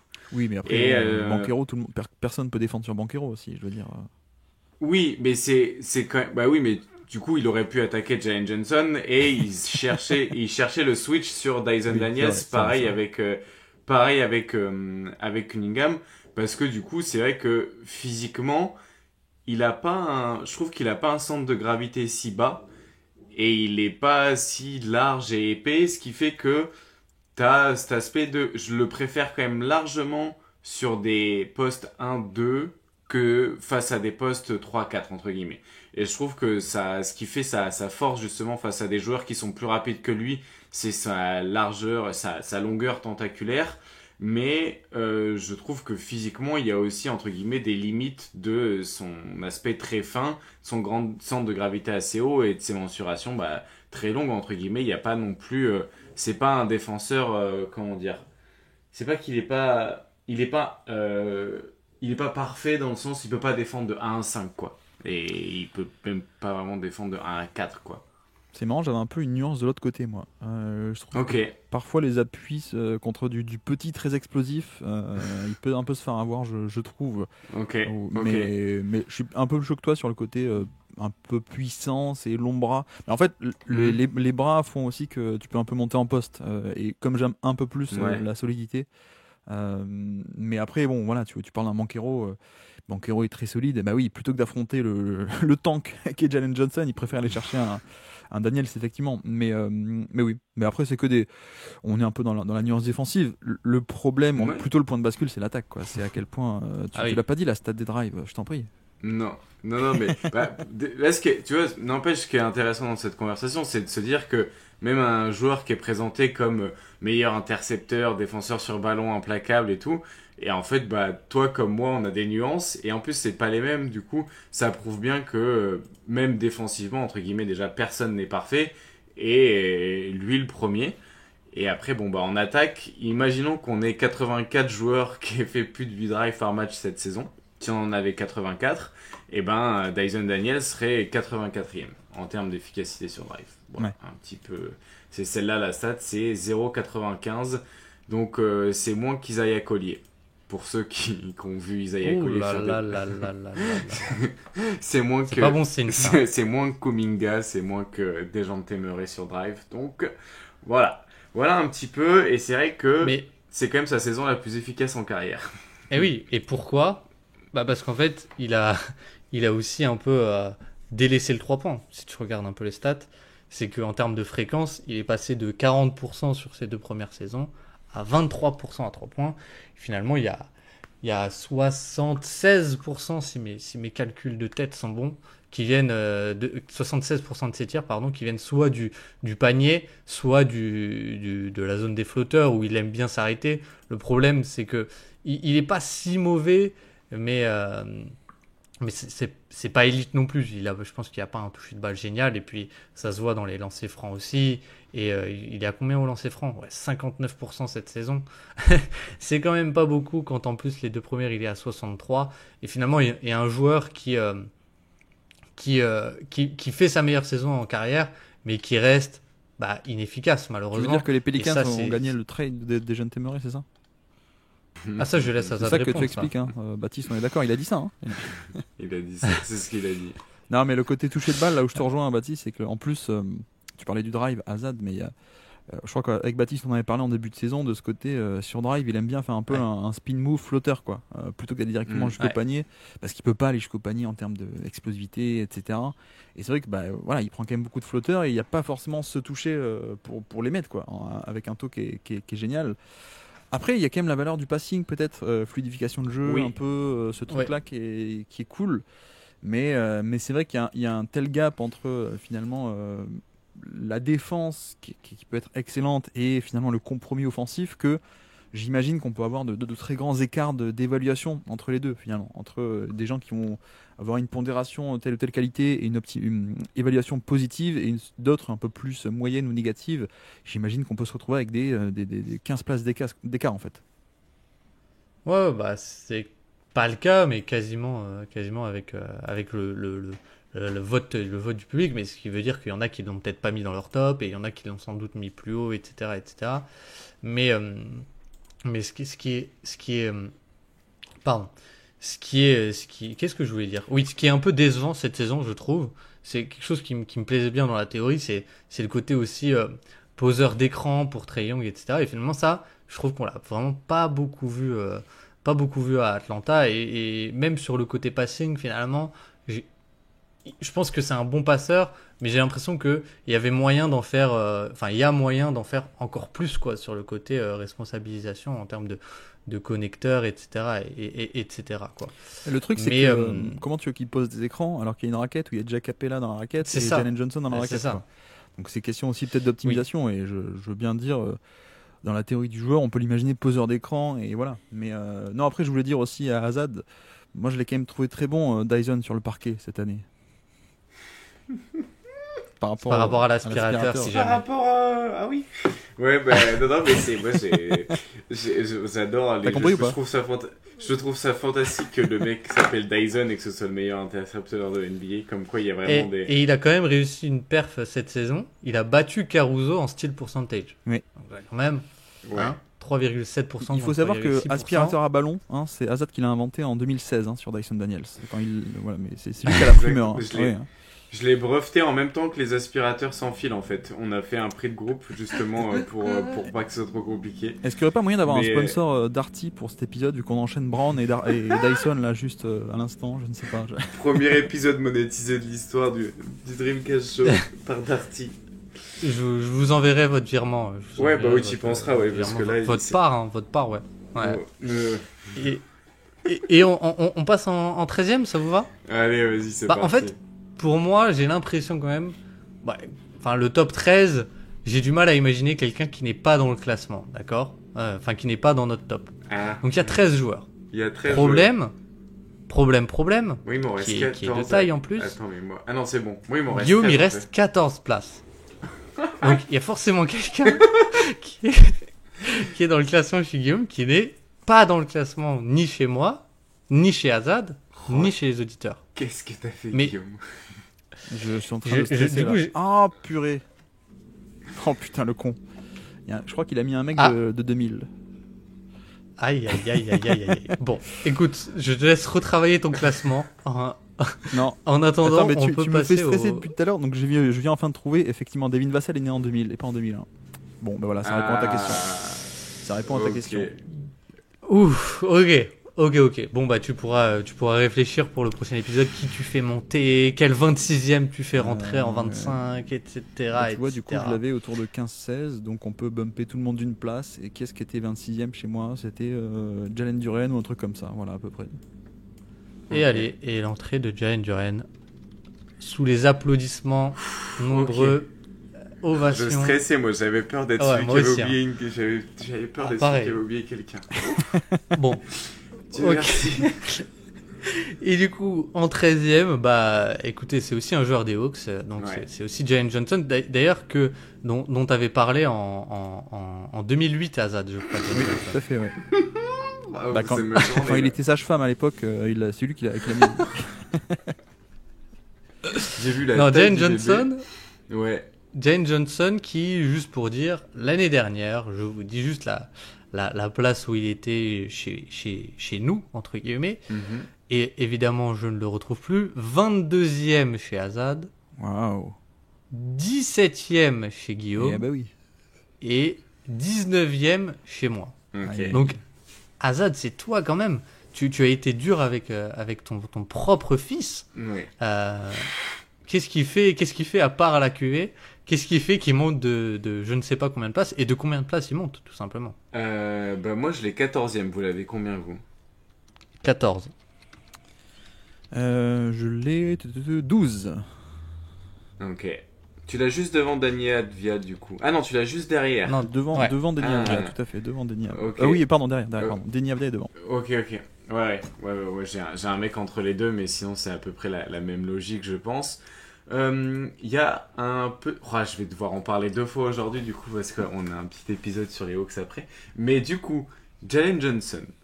Assez intéressant cette année de souligner 2-3 statistiques, notamment sur la responsabilisation en attaque, si j'y arrive, et notamment autour des ballons touchés. Et je trouve que c'est une stat qui est assez intéressante, mais il fait partie des joueurs qui ont touché le plus de ballons par match cette saison quand il était sur le terrain, et ça montre un petit peu aussi que du coup il est passé un peu plus peut-être au centre du projet, tout simplement du projet Hawks. Et pour moi, ça montre quand même aussi qu'il n'y a pas seulement un finisseur avec un peu de connecting, mais qu'on est sur un joueur qui peut porter la balle, qui peut driver, même si pour l'instant c'est encore pas très efficace, et qui a passé peut-être même un step, je trouve, physiquement, défensivement, c'est toujours... c'est de plus en plus diversifié et il peut tenir du coup des profils de plus en plus larges et de plus en plus grands. Donc ça c'est très bon. J'ai pas vraiment de défauts qui me viennent en tête de prime abord entre guillemets sur son profil. Ah bon ? Mais s'il fallait en trouver, non parce que j'aime beaucoup. Mais s'il fallait en trouver, je pense que le shoot est problématique ou pourrait le devenir si ça continue à pas rentrer, parce que du coup ça veut dire que il va falloir trouver un 5, en tout cas un pivot à côté de lui qui est capable de shooter pour apporter du spacing. Ils sont allés chercher Porzingis, les Hawks. Est-ce que ça a un lien avec ça ? Peut-être. Ils sont passés d'avoir Capella à avoir Porzingis à côté de Jalen Johnson dans le 5 de départ, et c'est peut-être aussi un indicateur de quel shooter est Jalen Johnson, vu que il préfère aller chercher un 5 qui tire plutôt qu'un 5 rim runner. Du coup, est-ce que ça veut dire que Jalen Johnson, lui, va plus transitionner d'ailleurs sur un peu plus de rim running ? Il y a aussi le problème des pertes de balles qui ont augmenté. Il n'a jamais touché autant de ballons par match. Il en a jamais autant perdu, entre guillemets. Et je pense que la valeur des pertes de balles, la valeur négative des pertes de balles c'est assez rédhibitoire, entre guillemets, parce que ça crée énormément d'attaques en réalité pour les équipes adverses, tout simplement. Et peut-être la dernière chose pour moi qui peut-être commence à m'inquiéter, c'est qu'on arrive à du coup sa 2e saison qui se termine par une blessure. Et on n'a toujours pas passé le cap des 2000 minutes sur une saison en carrière. Donc tu le trouves pas si magique que ça, Johnson ? Je le trouve pas si magique que ça. Et pourtant... porteur de balle de 6-8, on pourrait par rapport au Mac des Lakers, Magic Johnson. Ouais, par rapport... Ouais, mais... Non, mais alors pour compléter, okay. La défense est quand même très très très intéressante. Moi, c'est ce qui m'attire le plus dans ce profil aussi, on va dire. Le côté défensif très très polyvalent en plus. Et même on peut rajouter un aspect assez explosif en plus au panier. Alors c'est pas un mec très aérien, très alley-oop, mais quand il peut être autour du panier, ça peut être pas mal du tout. J'ai pas grand chose à rajouter de plus, si ce n'est que voilà, pour moi cette image globale du passeur, pas que connecteur mais aussi un peu créateur, mais du passeur plutôt bon scoreur et défenseur, et comme la défense est quand même très cool et sur un poste intérieur, on va dire, moi ça me le fait monter assez haut. Et j'avais un peu un groupe de 3 noms, on va dire. Donc il y a Deni Avdija, il y en a aussi un autre, je vais pas spoiler, mais que j'ai pas osé aller gratter et mettre au-dessus de certains créateurs à plus gros volume, même s'ils sont parfois largement imparfaits, on en parlera, mais voilà un peu pour moi le raisonnement, c'est aussi l'aspect défensif, quoi. Ok. Ouais. Et je trouve il y a un côté intéressant si Porzingis revient en santé, mais du coup c'est pas du tout l'exercice du jour. Mais c'est que tu peux peut-être un peu tricher avec les positions avec Jalen Johnson en théorie, quoi. C'est-à-dire que il peut garder des 5 avec. Vous pensez que Porzingis il va beaucoup etc. aider niveau spacing en costume depuis le banc? Parce que il sera quand même très éloigné, tu vois. C'est ça très très loin du panier. Ça écarte beaucoup, on va dire. Oh, le pauvre, je sais pas ce qu'il a, mais ouais, c'est pas sympa. Ça se trouve, c'est une tourista. Ouais. Je ne dis pas depuis depuis 6 mois. Bon, le pauvre. Il a chopé une tourista à Boston. Ça serait étonnant quand même. Mais qui lui a apporté? Ça se trouve, c'est Hazard qui a fait derrière la saison des Celtics en février. Mais c'est pas impossible. Hein. En vrai, c'est tout de ma faute s'ils ont perdu. Ouais, je pense. Mais oui, je suis globalement pas grand chose à ajouter sur Jalen Johnson. Si ce n'est, est-ce que aussi pour son poste, on n'est pas un peu, entre guillemets, déçu de l'efficacité qui est que moyenne? Ça dépend de ce que tu appelles son poste. Enfin, plutôt pour son poste, oui. Pour son rôle, non, parce que c'est pas un finisseur en soi. Donc pour un créateur, oui, c'est un peu décevant que ça soit que dans la moyenne. Après, c'est effectivement la limite. Je pense qu'il n'y aura jamais un gros volume ou même une grosse efficacité. Je ne pense pas. Mais vu que c'est pas un vrai finisseur comme d'autres postes 4 peuvent l'être, j'ai tendance à être moins. Tu vois, ça se compare pas avec l'efficacité d'un Drake Lively, d'un Duren ou des de big beaucoup plus. Oui, beaucoup évidemment. Plus sobre, quoi. Oui, mais qui eux sont carrément à des plus 10, Ouais. plus 12, plus 15% ou des choses comme ça. Mais on est d'accord. La valeur du rebond aussi. Peut-être un truc qu'on n'a pas dit, c'est un super joueur de transition. Et il peut lancer et finir une transition. Ouais. Et aussi pas mal d'impact sur le rebond, défensif ou offensif. Donc je pense que ça, à l'époque de la bataille des possessions, ça a quand même une valeur qui est pas négligeable. Tout à fait. Passons au numéro 12. Numéro 12, il nous reste 2 noms aujourd'hui. Et là, c'est un nom qui est... j'ai l'impression qu'il a commencé très fort sa saison et qui depuis nous déçoit d'année en année. Ah. Il est drafté à la surprise générale devant Jalen Suggs.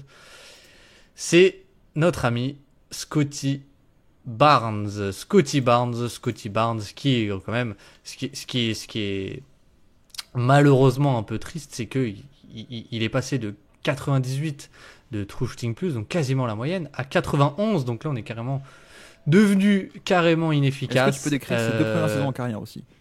La première et la deuxième. 98 et 90. Voilà.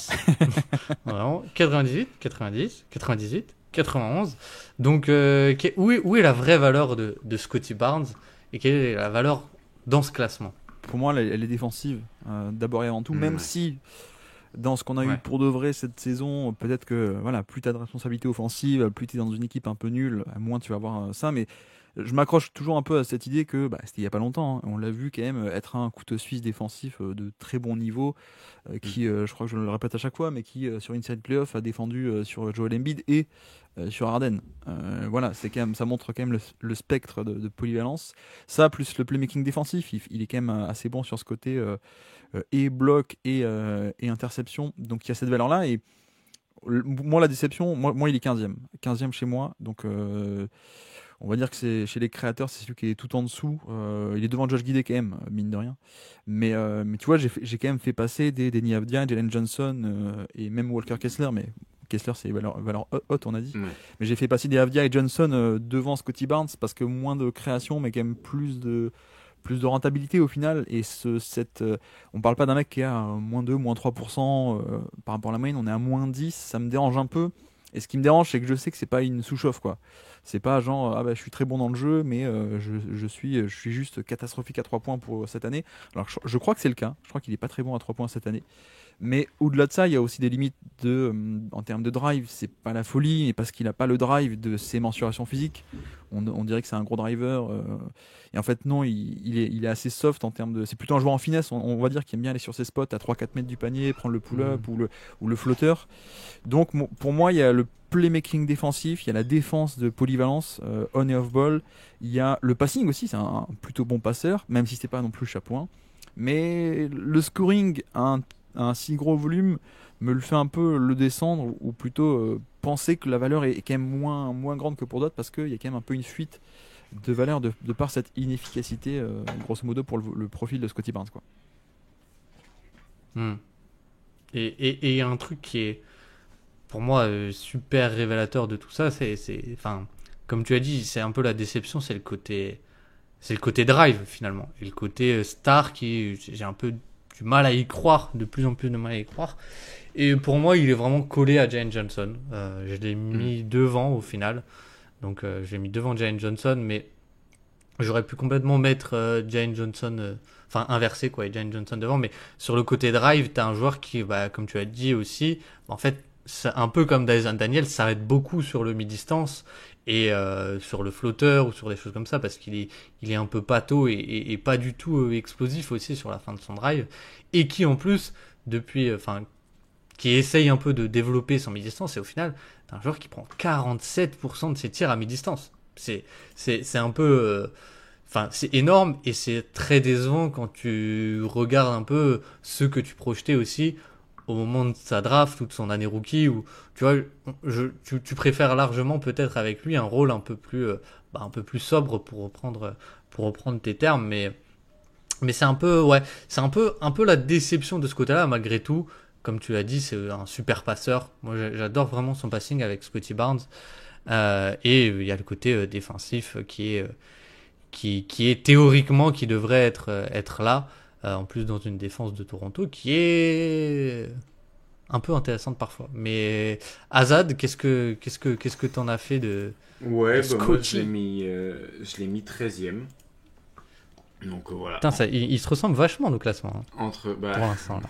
il y a un bout d'un moment. Bah, je pense que plus on va monter, Non, mais plus ils vont se ressembler. Parce qu'au début, dans les, entre guillemets, Oui. je pense que de la 15e place à la 50e, tu pouvais mettre un peu qui tu voulais. Je pense que arriver à, bon, moi j'ai mis Jovic peut-être un peu haut, mais à partir de la 14e place, je pense qu'à partir de la 14e place, oui, il y a à peu près un groupe qui va être dans les mêmes aspérités, entre Ça guillemets, m'étonnerait que ça t'aies veut Franz rien Wagner 18ème comme moi, par contre. Hein. Ouais, ça c'est pas impossible que ce soit pas 18, en effet.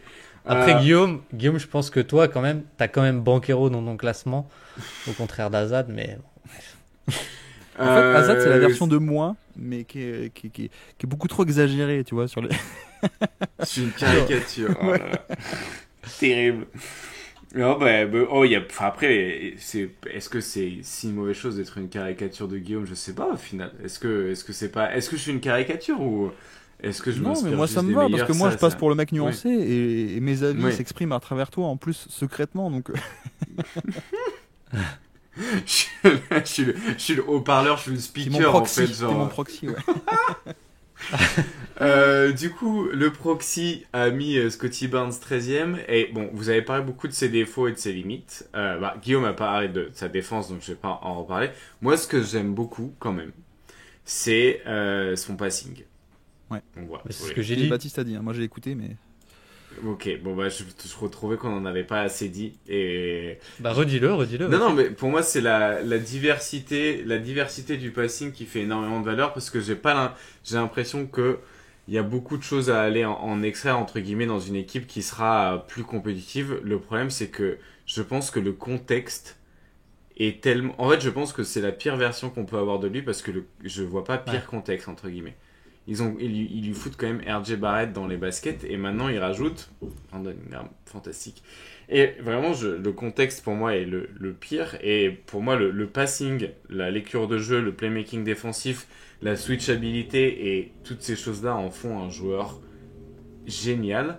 Il y a juste le problème du scoring, et le problème c'est qu'il a énormément de volume. Pas énormément de volume, mais avec une telle efficacité, 28% d'usage et une si mauvaise efficacité relative à la moyenne, c'est assez problématique. Il y a énormément de valeur qui fuit, mais je mets pas toute cette valeur sur son dos, entre guillemets. Et je pense qu'elle est beaucoup liée au contexte et aussi au révélateur auquel il est tenté d'être passé. Je pense que son volume à mi-distance actuel n'est pas celui qu'il aura tout au long de sa carrière, mais plutôt peut-être que c'est un moyen de tester aussi ce développement-là. Et il y a aussi la réalité des choses, qu'il est peut-être pas tant capable de ça, d'aller jusqu'au bout du cercle, malgré des mensurations assez génialissimes. Donc c'est Mais assez est-ce que moi le truc qui me fait un peu peur, c'est justement que son passing, qui est je pense dans la théorie très très bon, reste bloqué parce que le scoring vient jamais. Et typiquement, tu vois, un Jalen Williams sur les playoffs, je trouve que bon, ça a été un super passeur et on pourra en reparler, etc. On l'adore, je l'adore, etc. Mais malgré tout, quand la défense elle fait du drop et que ça en fait, ça le contient un peu, quoi. Ben oui. Ça le contient un peu. Et j'ai peur qu'avec Scottie Barnes, ce soit ça fois 10, fois 100, je ne sais pas. Mais ta nuance, mais là où ça me dérange moins, c'est que pour moi, je le quoi. projette sur une option offensive beaucoup moindre. Donc tu vois, si tu m'avais dit il doit être première option d'équipe et il n'a pas cette menace, ce poids sur les défenses, donc ça ouvre pas certaines passes, ok. Après, tu vois, moi, on est aussi sur un mauvais casting, entre guillemets, mais c'est juste que Toronto a pris le meilleur prospect disponible selon eux, ils développent le meilleur joueur possible, d'accord, il n'y a pas de problème, et ça a été utile. En plus, à une époque où ils étaient compétitifs encore, ils fitaient de suite très bien. Tu vois, je pense que voilà, de facto, il a beaucoup de ballons parce que Toronto est dans la situation où ils sont actuellement. Mais tu vois, Scottie Barnes, tu m'en fais la troisième option salariale et hiérarchique, je sais pas moi, à Memphis. Bon, il y avait Desmond Bane, mais derrière un mec comme Jaren Jackson et Ja Morant, ou à Denver, Jamal Murray et Jokic, tu vois, troisième option Scottie Barnes, bah, c'est très cool. Le Dallas de l'époque avec Doncic et Kyrie, t'as Scottie Barnes en troisième option pour un volume de créateurs secondaires plus cette défense géniale, c'est trop cool. Enfin bref, je veux pas redévelopper les 30 équipes de NBA, mais c'est un peu l'idée pour moi à terme, quand il sera peut-être dans son deuxième ou troisième contrat NBA, il sera échangé dans un contexte peut-être un peu mieux, ou alors Toronto va acquérir deux superstars. Je dirais que pour l'instant, la rentabilité n'est pas top parce que le rôle n'est peut-être pas celui qui doit être le sien à terme. Mais j'imagine très bien une version, je pense, All-Star de Scottie Barnes dans un meilleur rôle et dans un bon contexte. Quoi. Donc même assez facilement. Quoi. Entre défense, passing et scoring sympathique, je pense qu'on a quand même affaire à quelqu'un qui peut aller chercher assez haut. Quoi. Ouais, on est d'accord. Et puis, ça me fait penser qu'ils ont drafté Colin Murray-Boyles. Donc en termes de spacing, ça va pas aider. Ça va pas aider cette histoire. Mais bon. Alors attends, Scottie Barnes, combien d'années de contrat il lui reste parce qu'à Toronto, tu te fais échanger ta dernière année de contrat. Comme ça, t'es sûr d'avoir. Il a. d'avoir très peu en retour. Je pense qu'il doit lui en rester 4 ou 5, non? Parce qu'il a prolongé. Ah, t'as raison. Prolongation de contrat. 2030. Rendez-vous en 2030. Donc putain, pas tout de suite. Pas tout de suite. Pas demain la veille. Pas demain la veille. Et pour le dernier joueur du jour. Est-ce que vous voulez deviner qui c'est? Ou est-ce que vous voulez que je vous le dise tout de suite? Vas-y, Guillaume. Non, moi j'allais dire, il y en a un qu'on n'a pas cité encore, c'est Cam Whitmore qui est dans mon top 10, mais. Pas de spoil. L'hommage à Shabazz Mohamed. Pas mal. Ah ouais, la copie est belle.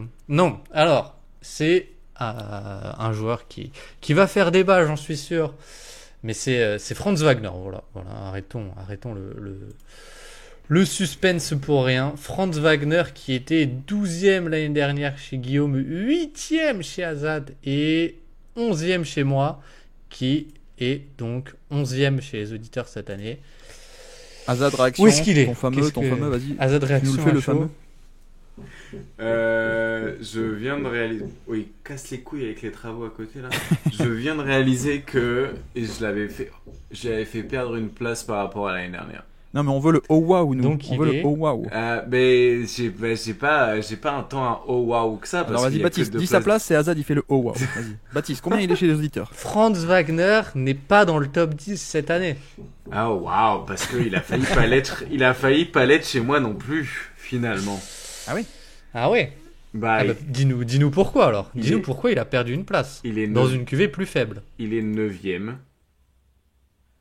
Il est 9e parce que j'ai évalué entre guillemets la production sur les 2 dernières années et le niveau de création. Et il y a des choses toujours aussi formidables que j'aime beaucoup. Et il y a aussi les limites du tir et parfois un petit peu aussi à quel point c'est les gros volumes qui s'est vu être infligés ou qui s'est infligé cette saison sont pas un peu négatifs pour lui. Et je pense qu'on est peut-être arrivé au moment de bascule où il crée trop et profite pas assez de la création des autres. Alors peut-être qu'à côté il n'y a pas des mecs qui créent beaucoup non plus. Mais pour moi on a un peu arrivé au mauvais point de bascule où je le préférais plus dans un rôle vraiment pas de, j'aime pas utiliser le terme option, mais dans un porteur de balle secondaire qui est capable d'apporter énormément de choses off-ball avec des coupes, avec des pauses d'écran, avec tout simplement aussi des dribble end-off et toutes ces choses-là. Et j'ai l'impression qu'il y a un peu moins de ça, il y a beaucoup plus de création où c'est vraiment lui le porteur de balle primaire. Et il y a des choses intéressantes, mais aussi il y a la limite de son explosivité qui est pas très explosive, sa technique de dribble qui est bonne mais qui est pas parfaite, sa menace de tir qui est pas assez présente pour que les défenses passent toujours au-dessus des écrans et du coup lui permettent d'attaquer les décalages. Donc ça, c'est un peu emmerdant. D'un autre côté, ce qu'il arrive à faire, malgré le fait que les tirs rentrent pas, moi, me plaît énormément. Et il y a toujours aussi, tu vois, cette défense qui permet, entre guillemets, d'avoir un porteur de balle qui est pas un mismatch, mais qui est pas non plus défensivement, enfin, c'est pas grandiloquent non plus, et ça change pas la phase de ta défense. Il profite surtout tout simplement du contexte qu'il y a autour de lui. Donc, le joueur a pas énormément évolué pour moi cette saison, et il y a juste peut-être trop de création qui arrive ça le sert pas forcément. Je pense que le contexte n'a pas non plus été hyper facile entre guillemets pour lui, vu que tout simplement il y a eu beaucoup de blessures et beaucoup de difficultés. Après, je le préfère toujours comme créateur primaire de son équipe que son coéquipier. Voilà. J'ai cru qu'il allait dire, j'ai failli le sortir du top 10 en mémoire pour nos vétérans de la Deuxième Guerre mondiale et de l'inimitié qu'on a pour... Non, mais pour moi, tu parles de première option, mais tu le préfères, on va dire, première option de facto, quoi. Mais pas pour si tu avais une équipe un peu oui. sans Paolo Banchero ou en général, tu le mettrais pas... La peste ou le choléra, quoi. Oui, non, quand même pas. Genre... Non, mais quand même pas. Mais c'est dans ce sens-là. C'est dans le sens à choisir. Si tu pouvais choisir, t'en prendrais aucun des deux en première option, quoi. C'est ça. Oui, voilà. Et si j'en avais à choisir un, je prendrais lui. Et si j'en ai à choisir, si je peux prendre un autre dans le classement, j'en prends un autre dans le classement.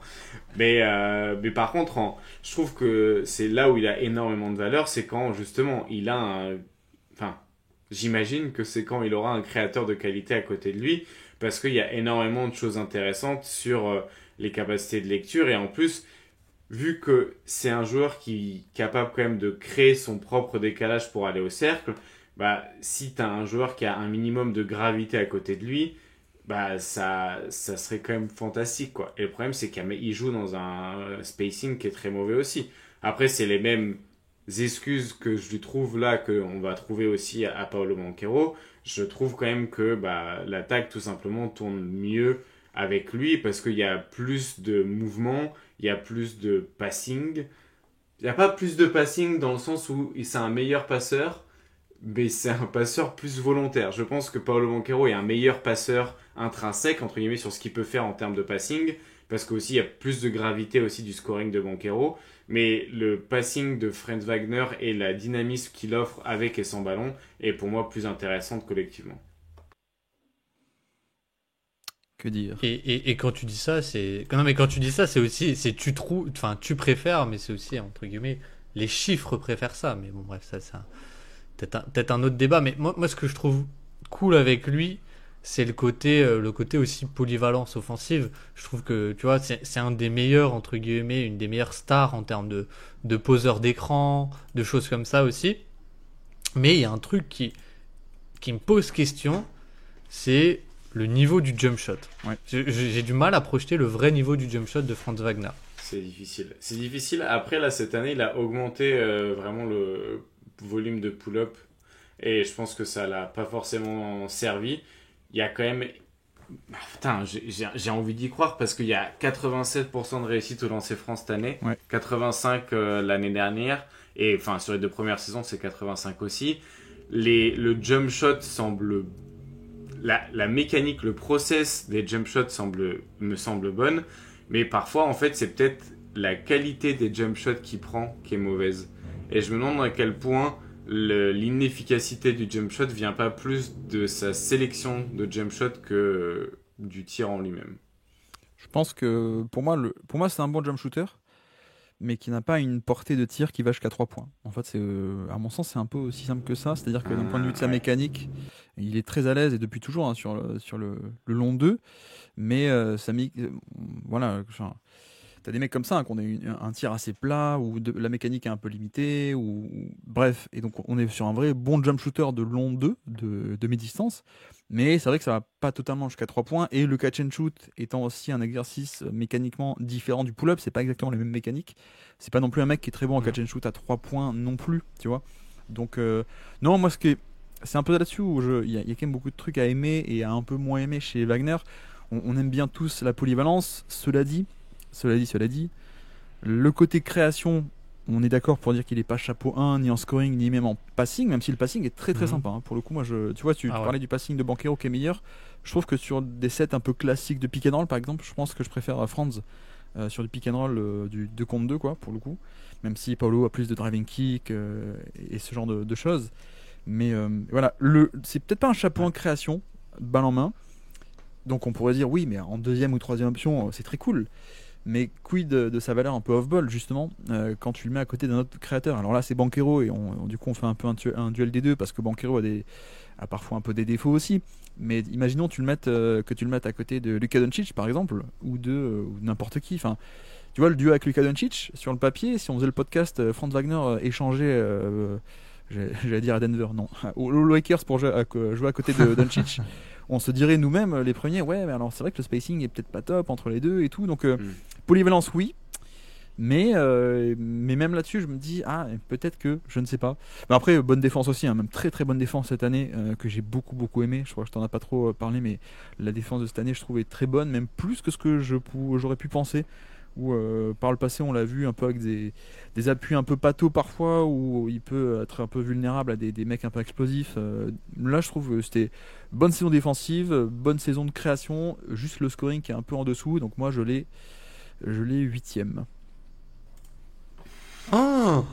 Tu l'as devant Azad. Ouais. Tu l'as plus haut qu'Azad. Ouais. Mais d'ailleurs moi je l'ai aussi 9ème, et du coup Azad ça fait 4 joueurs de suite qu'on a à la même place. Oui. Si on fait tout le top 14 pareil, je pense qu'on arrêtera là, on refera pas le top 25 l'an prochain, ou en tout cas moi je viendrai pas, je vous laisserai faire tous les deux vu que ça sert à rien. Mais si vous faites tout le top 14 non, mais... pareil, je pense qu'à la fin vous aurez le bouclier de Brignon, à mon avis. Ouais, putain, Guillaume. Je te l'ai volé. Là.